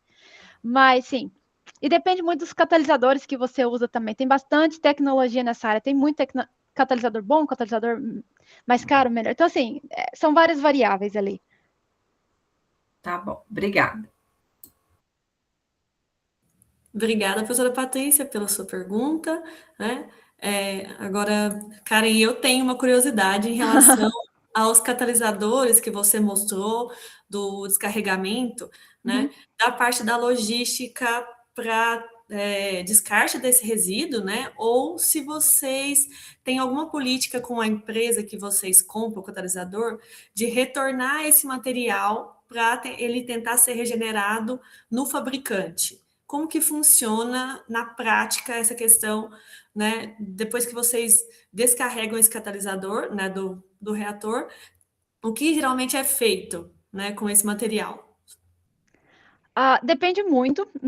Do nosso caso aqui, que eu foquei, o catalisador é descartado, ele vai para uma empresa que é especialista em recuperação de metais, então eles vão recuperar esse metal e aí vão dar outra aplicabilidade a ele, não necessariamente vai ser um metal de alto valor, mas ele vai ser recuperado, e aí faz o descarte do alumínio e tudo mais. pode até ser feito novos catalisadores com ele, mas é uma empresa específica, e você tem que, a empresa, por exemplo, no meu caso, ela é responsável por toda a logística de descarte. Você não pode, a legislação requer que você seja responsável, porque você usou, você gerou resíduo, e você precisa lidar com ele.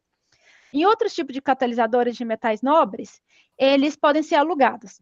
Então, você usa o catalisador, retorna ele para o dono regenera ele e te manda de volta, não mesmo, né, porque você já quer que o catalisador seja colocado, mas assim, ele manda outro lote de catalisador para você. E aí você vai pagando aluguel desse catalisador pelo tempo, ao invés de comprar ele. Então, isso é legal porque ele vai ser regenerado e depende muito do processo que ele é utilizado. Isso também vai interferir na forma como você faz o descarregamento. Porque você também, se você descarregar ele com vácuo, ele vai quebrar. Você não quer que ele quebre porque você vai regenerar e vai reutilizar ele. Então, tem todo esse processo.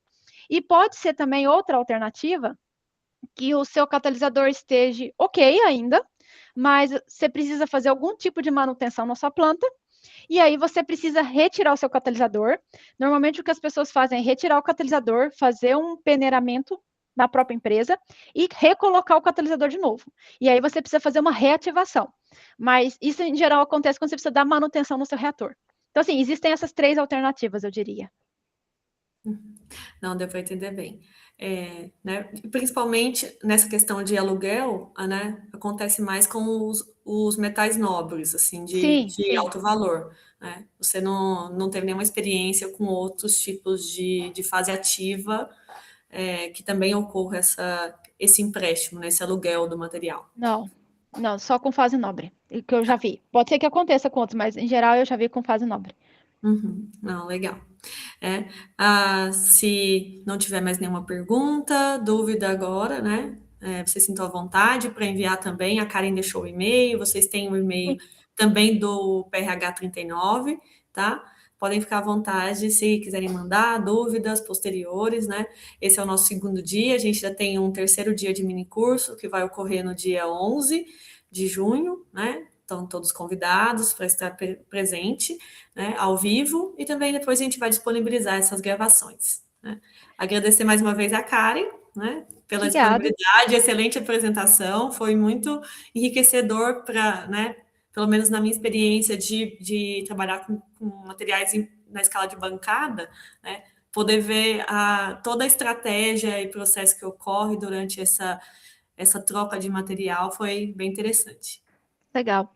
Eu que agradeço, Laura, muito obrigada por organizar, pela oportunidade, agradeço à universidade pelo apoio e a chance de compartilhar isso, porque eu realmente acredito na importância da gente aproximar um pouco o que a gente entende, aprende, com o que a gente faz na indústria, porque apesar das pessoas pensarem que é longe, não é. Muito do que a gente faz na academia, principalmente nessa área de catálise, eu venho usando muito na indústria. Então, assim, existe uma grande necessidade da gente estar reconhecendo isso e trazendo isso para mais perto. Então, eu agradeço novamente pela oportunidade, agradeço pelas pessoas que estão interessadas e me ponho à disposição se alguém quiser mandar e-mail, discutir, sejam todos muito bem-vindos.